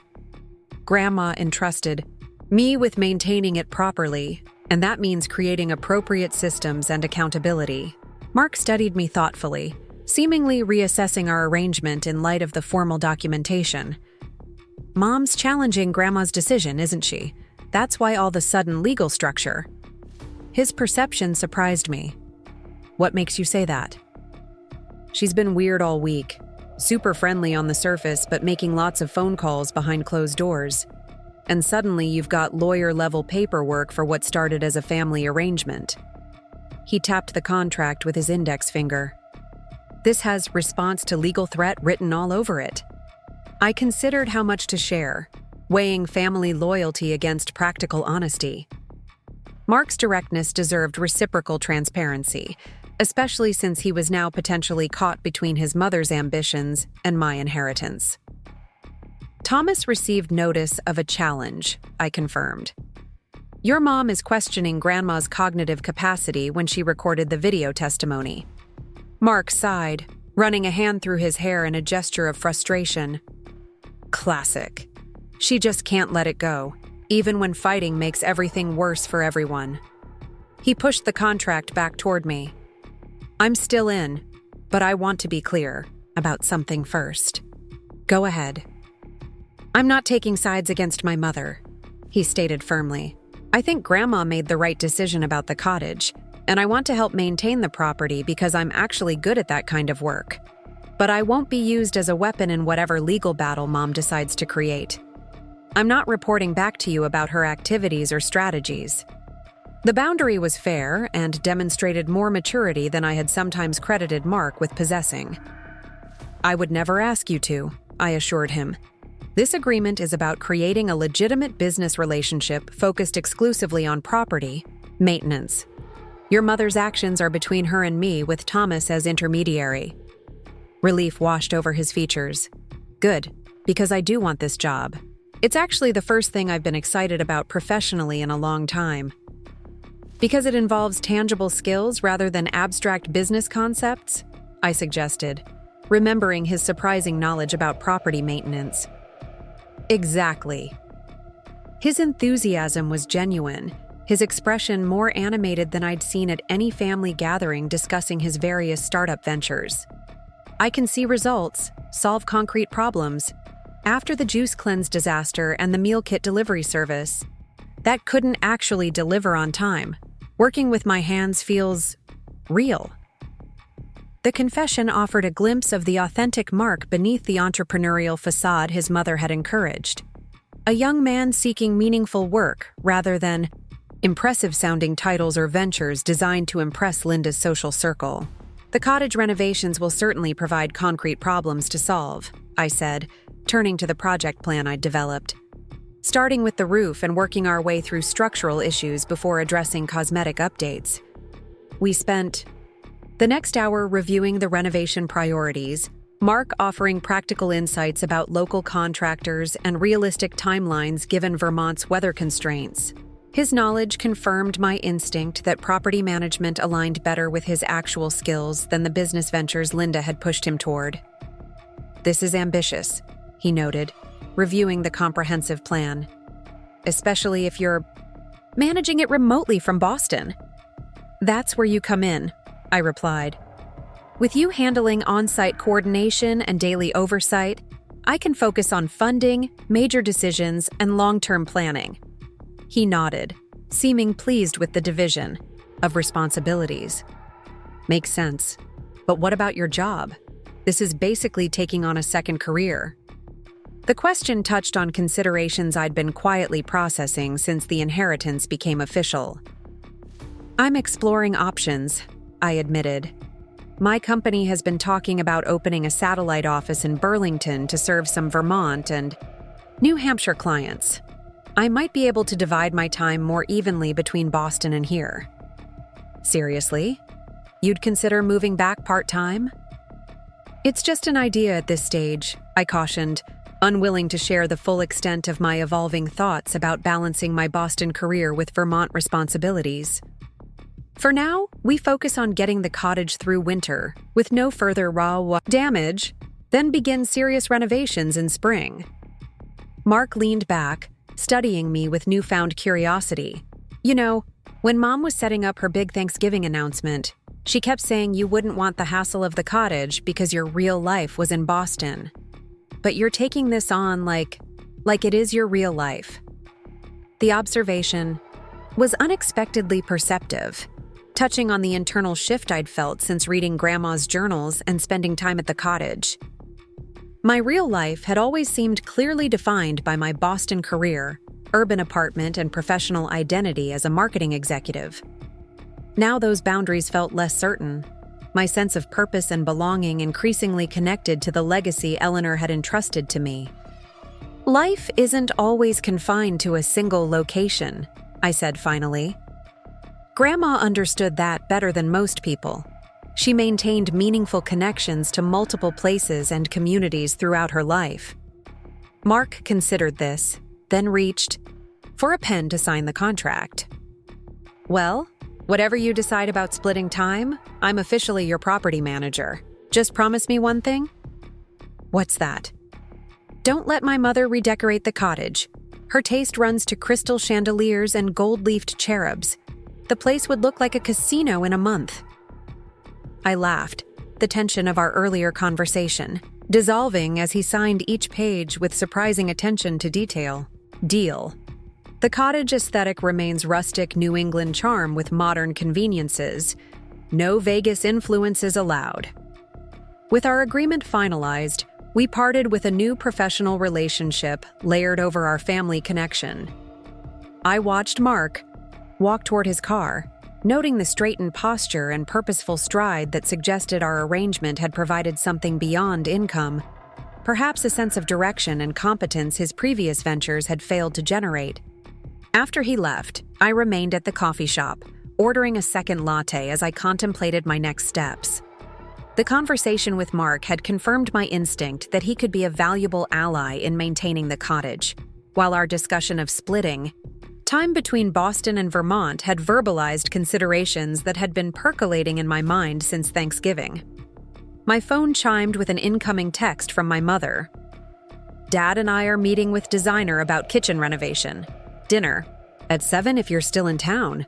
Linda called twice asking if you're coming to Christmas at her house. Said she hasn't heard back from you." The messages perfectly encapsulated the current family dynamics. Routine parental activities continuing alongside Linda's strategic positioning for the holiday gathering she hoped would showcase her newly supportive attitude toward my inheritance. I texted back confirming dinner and promising to respond to Linda's invitation by the end of the weekend. As I gathered my papers to leave, I noticed Daniel Hayes watching me from the counter where he was paying for a coffee refill. He raised his cup in a subtle salute before heading toward the door, pausing briefly beside my table. "Whatever brought you back to Cedar Falls seems to involve some serious planning," he observed, nodding toward my documents. "If you need a sounding board from someone outside the family ecosystem, Hayes Hardware offers free consultation services along with our new delivery options." The offer was casual but genuine, reminding me of the straightforward honesty that had characterized our teenage relationship. "I might take you up on that," I replied, surprising myself with the admission. "The family ecosystem gets complicated. Sometimes." "I remember," he said simply. "Mitchells have always excelled at complex dynamics disguised as holiday gatherings." With a final smile, he headed out into the snowy afternoon, leaving me to consider how an unexpected encounter with my past had momentarily illuminated aspects of my present situation. Daniel had always possessed an uncanny ability to see through surface appearances to underlying realities, a quality that had sometimes been uncomfortable during our relationship, but now offered potential value as I navigated family complications. I finished gathering my papers, tucking the signed contract carefully into my briefcase. The morning's meeting had accomplished its immediate purpose of formalizing Mark's role while establishing clearer boundaries and expectations. More significantly, it had advanced the broader strategy Thomas and I had discussed, creating demonstrable ownership activities that would strengthen my position against Linda's legal challenge. The next steps would involve contractor meetings, budget finalizations, and continued documentation of every decision regarding the cottage. But beneath these practical tasks lay deeper questions about my own evolving relationship to Cedar Falls, to the Mitchell family legacy, and to the identity I had carefully constructed in Boston. Grandma's journals were gradually revealing a woman who had balanced multiple roles and responsibilities without sacrificing her essential self, who had found meaning in family stewardship while maintaining her individual purpose. Perhaps the inheritance she had truly left me wasn't just the cottage itself, but a model for integration rather than division, for expanding my definition of real life beyond the either-or thinking that had characterized my relationship with my hometown for so many years. As I stepped out into the winter afternoon, Cedar Falls looked different somehow. Not the place I had eagerly escaped after high school, nor simply the location of obligatory holiday visits, but something more complex and potentially meaningful. The sapphire ring caught the pale December sunlight as I pulled on my gloves, its deep blue a reminder of the women who had navigated these same streets and family dynamics before me, finding their own paths through obligation and opportunity. I walked toward my car with a growing sense of clarity about the months ahead. Linda's legal challenge would require strategic response and documentation. The cottage renovations would demand attention to both practical details and preservation of its essential character. My professional responsibilities in Boston would need reconsideration and potential restructuring. None of it would be simple, but the disparate elements were beginning to form a coherent whole in my mind. Not competing demands pulling me in opposite directions, but interconnected aspects of a life expanding to encompass both the career I had built and the legacy I had inherited. The challenge wasn't choosing between them, but finding the balance Eleanor Mitchell had modeled throughout her life. With that perspective guiding me, I drove toward Pinewood Estate for dinner with my parents, the signed contract in my briefcase, and renovation plans taking clearer shape with each mile. Whatever Linda's next move might be, I was increasingly prepared not just to respond defensively, but to move forward purposefully, guided by both strategic thinking and the deeper wisdom emerging from Grandma's written reflections and my own evolving understanding of what truly mattered. Christmas morning at Pinewood Estate dawned with gentle snowfall, the kind that transforms familiar landscapes into pristine wonderlands while muffling the world in peaceful silence.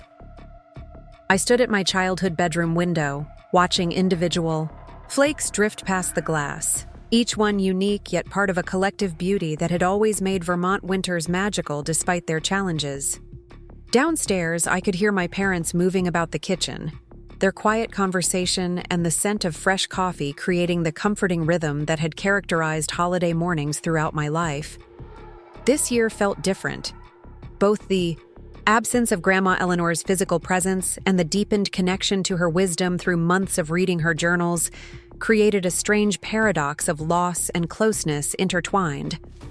I dressed carefully, selecting a cream cashmere sweater that had been Eleanor's final Christmas gift to me, and the sapphire ring that rarely left my hand now. Together, they formed a tangible connection to her that felt especially important today, our first Christmas without her guiding presence at family gatherings. In the kitchen, Mom was arranging cinnamon rolls in the same ceramic baking dish she had used for holiday breakfasts since before my birth, while Dad prepared his signature, holiday coffee blend with precise measurements that brooked no deviation. They looked up as I entered, their expressions warming with affection, tinged by awareness of emotional undercurrents that didn't require explicit acknowledgement. "Merry Christmas, sweetheart," Mom said, embracing me with flour-dusted hands. "Did you sleep well?" "Better than expected," I admitted, accepting the coffee mug Dad extended. Something about this house has always made for sound sleep, even during complicated times. Brick walls and family history make a good insulation against life's storms, Dad observed, with the poetic turn of phrase that occasionally emerged from his historian's perspective. "Your grandmother always said Pinewood Estate had weathered enough Mitchell family dramas to develop its own form of wisdom." The reference to Eleanor brought her into the kitchen with us, not through supernatural presence, but through the shared memories and repeated sayings that kept her wisdom circulating among us. Mom smiled at Dad's comment, her hands continuing their practiced work with the breakfast preparation. "Speaking of family wisdom, have you decided about hosting at the cottage this evening?"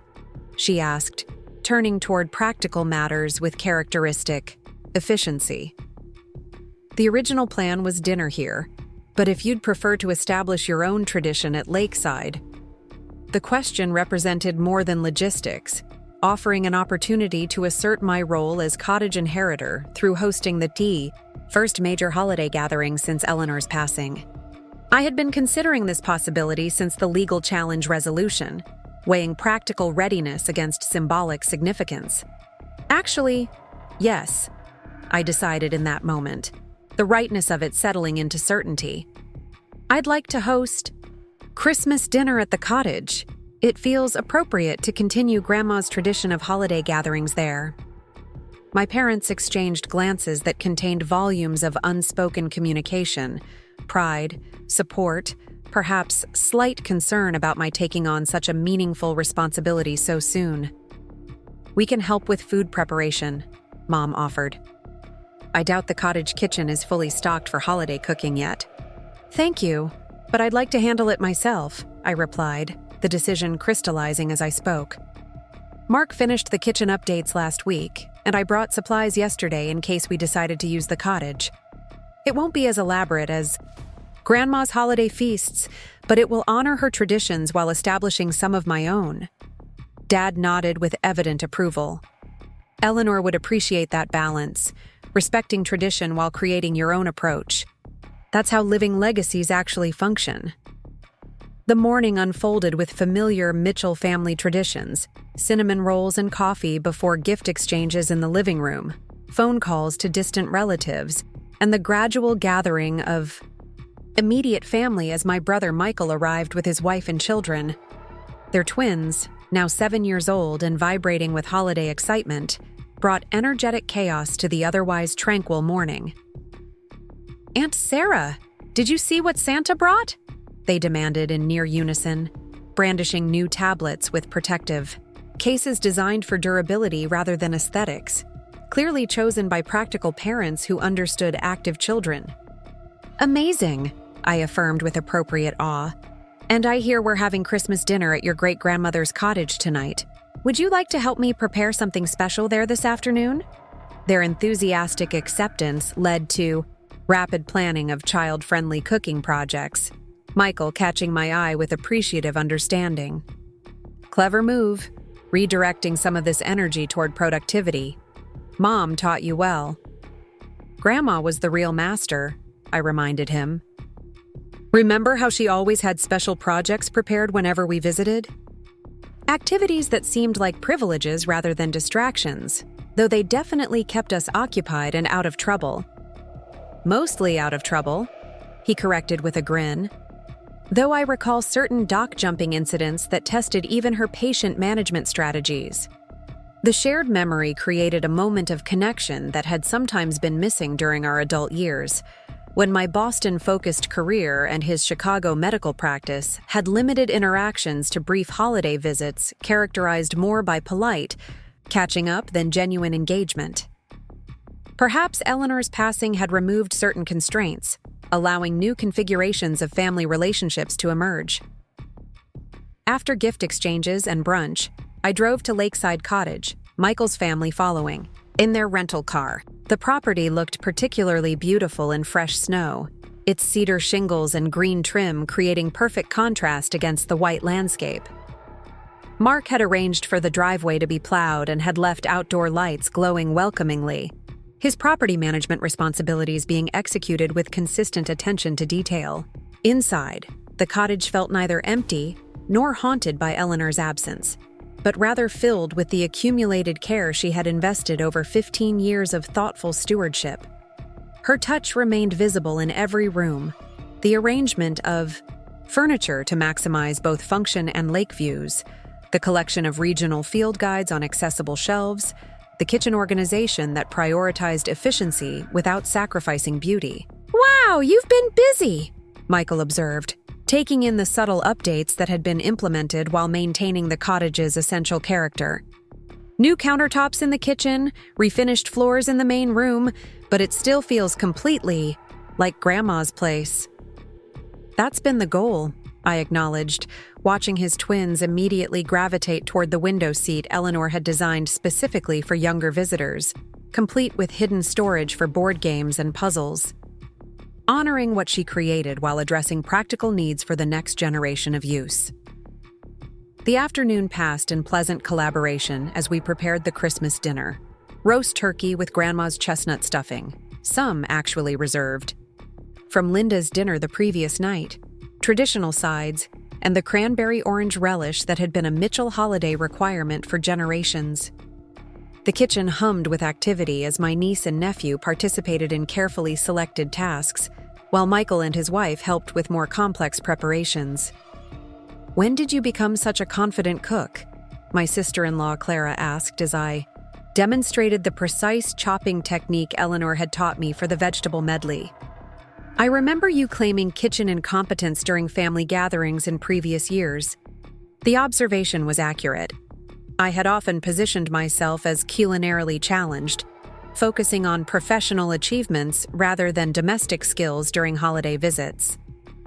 "I've always known how," I admitted. "Grandma taught me during our weekend visits. I just didn't prioritize that aspect of myself within the family narrative." Clara nodded with perception that reminded me why Michael had been attracted to her insightful intelligence. The professional Boston executive rather than the Vermont granddaughter who learned traditional skills alongside modern ones. Exactly. Different facets of self deployed in different contexts.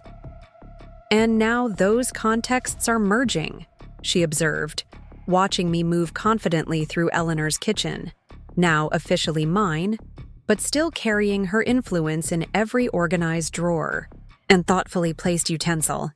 Integration rather than compartmentalization. The phrase echoed Eleanor's journal writings so precisely that I paused in my vegetable preparation. That's remarkably close to how Grandma described ideal life management in her journals. Integration of seemingly separate elements rather than forced choice between artificial alternatives. "Great minds thinking alike," Clara smiled. "Though I suspect her journals might have influenced your thinking more than you realize these past months. The perspectives we absorb through reading often resurface as our own insights without clear attribution." The astute observation reminded me again of Eleanor's journal entry about legacy transcending physical inheritance, how values, insights, and approaches to life passed between generations through both conscious teaching and unconscious absorption. Clara had identified exactly this process occurring through my engagement with Grandma's private reflections. By late afternoon, the cottage filled with arriving family members, my parents bringing additional side dishes, cousins with children in tow, even my brother's in-laws who had decided to join the Vermont holiday celebration rather than remaining in Chicago. The space accommodated everyone comfortably, just as Eleanor had designed it to do, with conversation areas that facilitated both large group interaction and smaller breakout discussions. I was just arranging the dining table with Eleanor's holiday linens when an unexpected knock sounded at the door. Opening it revealed Aunt Linda and Uncle Robert, their arrival unscheduled though not entirely surprising given the family gathering underway. "We thought we'd stop by briefly on our way to the Hendersons' evening reception," Linda explained, her voice carrying the careful neutrality that had characterized our interactions since her withdrawal of the legal challenge. "Robert wanted to see the renovation progress Mark has mentioned." The explanation maintained her social positioning, making this appearance a casual coincidence rather than deliberate participation in the cottage Christmas dinner I was hosting, while allowing their presence without direct acknowledgement of my established role as cottage inheritor and host. I recognized the face-saving mechanism and chose to facilitate it rather than force explicit recognition that might create unnecessary tension. "Perfect timing," I said simply, opening the door wider in clear invitation. "We're just about to serve dinner, and there's more than enough for everyone." Linda hesitated almost imperceptibly before Robert stepped forward with greater warmth. "That sounds wonderful if you're sure we wouldn't be imposing. We brought wine just in case." He extended a bottle of excellent vintage that suggested premeditation rather than coincidence in their visit. "Not imposing at all," I assured them, accepting the wine with appropriate appreciation. Grandma always said holiday tables should have flexibility built into their planning.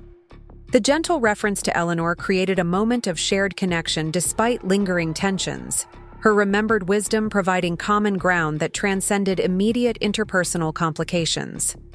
Linda's expression softened briefly before her social smile reasserted itself. but the momentary authenticity confirmed my decision to welcome their participation without requiring explicit acknowledgement of changed family dynamics. Inside, their arrival created brief ripples of adjustment. Subtle glances exchanged between my parents, raised eyebrows from Michael, curious observation from other relatives familiar with the Thanksgiving confrontation and subsequent legal maneuvering. I moved through these currents with deliberate ease, arranging additional place settings with Eleanor's holiday china while directing conversation toward inclusive topics that minimized potential friction. "Mark has been sharing updates about the roof replacement scheduled for spring," Robert commented, skillfully navigating toward neutral territory as everyone settled around the expanded dining table. "Apparently, you found historically appropriate materials that will maintain the cottage aesthetic while improving insulation performance. Cedar shakes with modern underlayment," I confirmed, appreciating his effort at comfortable conversation. "The additional expense is worth it for both historical integrity and long-term energy efficiency." "Very much Mother's approach," Linda observed, her tone hovering between criticism and reluctant approval. She always insisted certain investments transcended immediate cost considerations when they served both practical function and preservation values. The comment represented perhaps her closest acknowledgement yet of my appropriate stewardship approach, recognizing continuity with Eleanor's philosophy rather than departure from it. I accepted this subtle concession with equal subtlety, neither highlighting it nor dismissing it.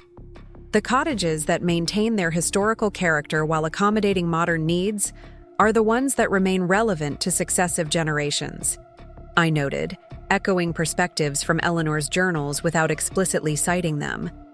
Balance rather than rigid preservation or wholesale modernization. Linda nodded slightly, perhaps recognizing Eleanor's thinking in my words, even without direct attribution. The moment created an unexpected bridge between past Thanksgiving confrontation and potential future accommodation, not erasing differences, but suggesting possibility for mutual respect despite them.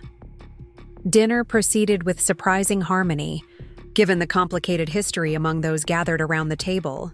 Eleanor's absence remained palpable, especially during traditional moments like the blessing of the meal and serving of signature dishes, but her influence permeated the gathering through remembered sayings, recipes prepared according to her, methods, and the cottage itself as physical manifestation of her values and priorities. As plates were cleared and dessert preparations began, I found myself standing near the lake-facing windows, momentarily removed from the friendly chaos of family conversation. The snow had stopped, moonlight now illuminating the frozen lake surface and casting long shadows from pine trees along the shore. The view had changed little since Eleanor's childhood visits to this property, creating continuity across generations despite other evolutions. "It looks right," Linda said quietly, appearing beside me with uncharacteristic directness. "The cottage, with you hosting the family gathering. I didn't expect to admit that, but it's true." The unexpected acknowledgement caught me off guard, its simple honesty contrasting with her typically calculated communications. "Thank you," I replied, matching her directness rather than elaborating unnecessarily. "Mother knew what she was doing," she continued after a moment, her gaze fixed on the moonlit landscape rather than meeting my eyes directly. "With both of us, she recognized qualities in you that align with this place and its meaning, just as she acknowledged aspects of me better suited to other expressions of the Mitchell legacy." The insight demonstrated surprising self-awareness, suggesting Eleanor's passing had perhaps catalyzed reflection beyond what I would have credited Linda with pursuing. "She valued different qualities in different family members," I offered, "never measuring everyone against a single standard of success or contribution." Linda nodded, still watching the lake rather than turning toward me. "The hospital board position suited my organizational approach and social connections. This cottage matches your appreciation for both history and necessary evolution." She paused, then added with uncharacteristic vulnerability, I wish she had said that more explicitly during her lifetime. She did, in her journals, I replied carefully, sensing the importance of this rare moment of authentic exchange. She wrote with great clarity about the diversity of gifts within the family and how different settings allowed different qualities to flourish. Linda finally turned from the window, studying me with unexpected thoughtfulness. You've learned a great deal from those journals, haven't you? Beyond property management details or family history facts. They've been illuminating, I acknowledged, particularly about balancing different aspects of life rather than compartmentalizing them into separate categories requiring compromise and sacrifice. Integration rather than division, Linda murmured, echoing the phrasing from Eleanor's.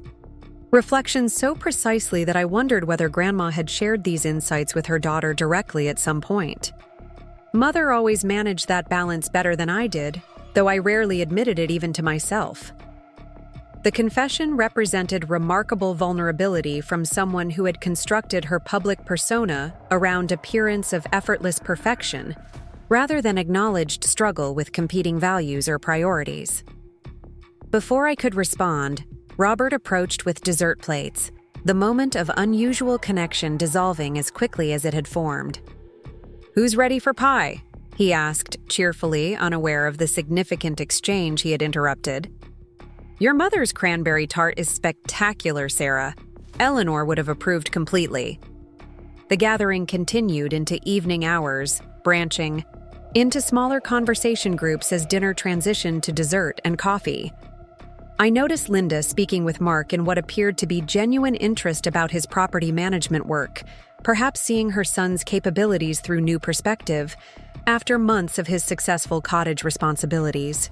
My parents engaged with cousins rarely seen outside holiday gatherings, while Michael's twins organized an impromptu board game tournament in the sunroom with other young relatives. Throughout these interactions, I maintained awareness of my dual role as both participant and host, attending to practical details of hospitality while engaging meaningfully with family conversations. This balance felt surprisingly natural, neither overwhelming nor performative, but rather an authentic expression of the stewardship Eleanor had entrusted to me through both cottage inheritance and journal insights. As guests gradually departed, with leftovers carefully packaged and plans for future gatherings tentatively established, the cottage slowly emptied until only my immediate family remained, parents helping with final cleanup, Michael's twins reluctantly gathering their belongings, while negotiating for just 5 more minutes of exploration.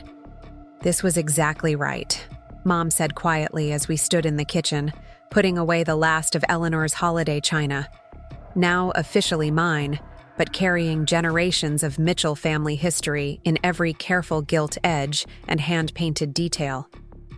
Honoring traditions while establishing your own approach to hosting, Eleanor would have been so pleased. It felt right, I agreed, the evening's success confirming the path I had been gradually embracing since Thanksgiving. Not choosing between Boston career and Vermont connections, but finding meaningful integration that allowed both to flourish. And surprisingly comfortable, even with Linda's unexpected appearance. Which wasn't nearly as coincidental as she presented it, Dad observed with knowing amusement. Robert called this morning to inquire about dinner timing, just in case. They finished at the Hendersons early enough to stop by. The wine they brought was clearly selected specifically for the occasion. The information confirmed my suspicion that their arrival had been deliberately planned rather than spontaneous, though Linda's need to maintain social narratives had required framing it as casual coincidence rather than intentional participation. She's finding her way toward acceptance without directly acknowledging defeat, I noted. Classic Linda approach to change circumstances. But with perhaps more authentic reflection than I would have expected, Mom suggested. I noticed your conversation by the windows. She seemed genuinely engaged, rather than merely performing appropriate social interaction. There were moments of real connection, I acknowledged, carefully returning the serving platter Eleanor had always used for holiday turkey to its designated cabinet. Brief, but meaningful in context of our complicated history. After final goodbyes and promises to connect again before my return to Boston, I found myself alone in the cottage for the first time that day. The quiet after hours of family conversation created space for reflection on this first major holiday, without Eleanor's physical presence, but with deepened connection to her wisdom through months of journal reading and cottage stewardship.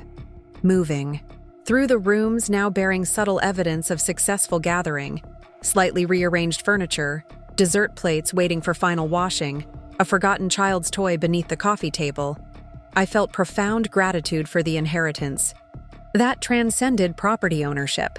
Eleanor had given me not just lakefront real estate, but framework for integrating seemingly separate aspects of myself: professional capability and family connection, individual ambition and community engagement, contemporary perspective, and historical appreciation.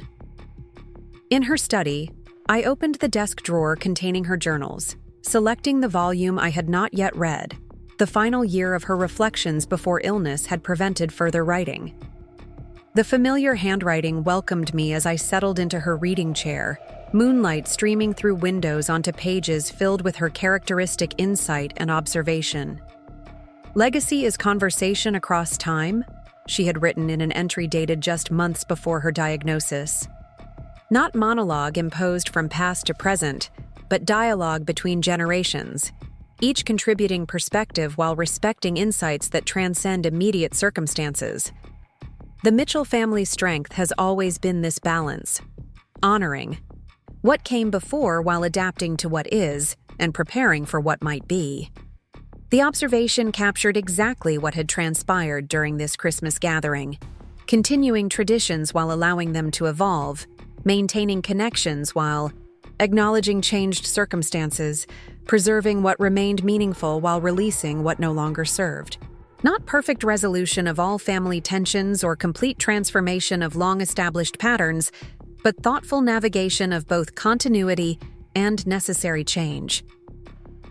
As midnight approached, bringing Christmas to a close and opening space for whatever the new year would bring, I closed the journal with careful reverence for both its physical fragility and its enduring wisdom.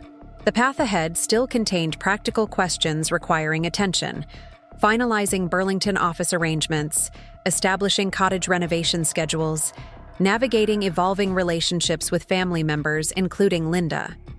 Yet these considerations no longer presented as competing demands requiring sacrifice of one value for another, but rather as complementary elements of an integrated approach to both career advancement and family stewardship. The inheritance Eleanor had entrusted to me provided not just property responsibility, but perspective that transformed how I understood success, purpose, and meaningful engagement across different aspects of life. The sapphire ring caught moonlight as I turned off lamps before heading upstairs to the bedroom that had been Eleanor's and was now mine, its deep blue depths seeming to hold both history and possibility in perfect balance. 4 generations of Mitchell women connected through this tangible object, each adding their own chapter to family narrative while honoring what had come before. Tomorrow would bring continued holiday celebrations, meetings with contractors about spring renovations, and eventual return to Boston professional responsibilities. The coming months would require careful attention to both career development and cottage stewardship, neither subordinated to the other, but thoughtfully integrated according to Eleanor's model of meaningful balance. The Mitchell family story would continue evolving, shaped by each generation's response to both inherited responsibility and contemporary circumstance. As Eleanor had written in her final journal entry, "We are never merely owners of property, but rather temporary stewards of both physical places and less tangible legacies. The wisdom lies in recognizing which elements demand preservation and which invite thoughtful evolution."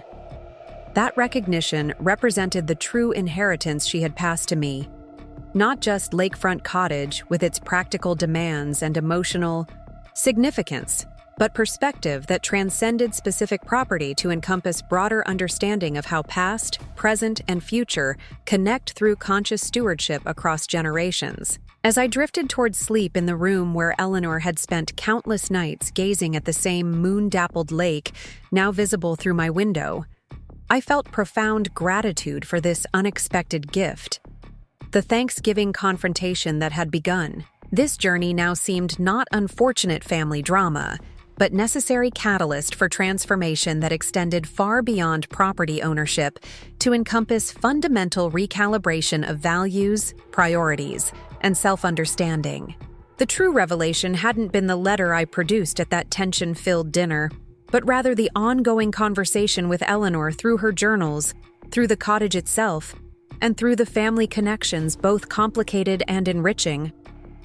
That continuing dialogue across time represented legacy far more significant than any property deed or legal ownership, the living inheritance that would guide decisions and relationships long after specific objects had faded or changed hands. Up next, you've got 2 more standout stories right on your screen. If this one hit the mark, you won't want to pass these up. Just click and check them out.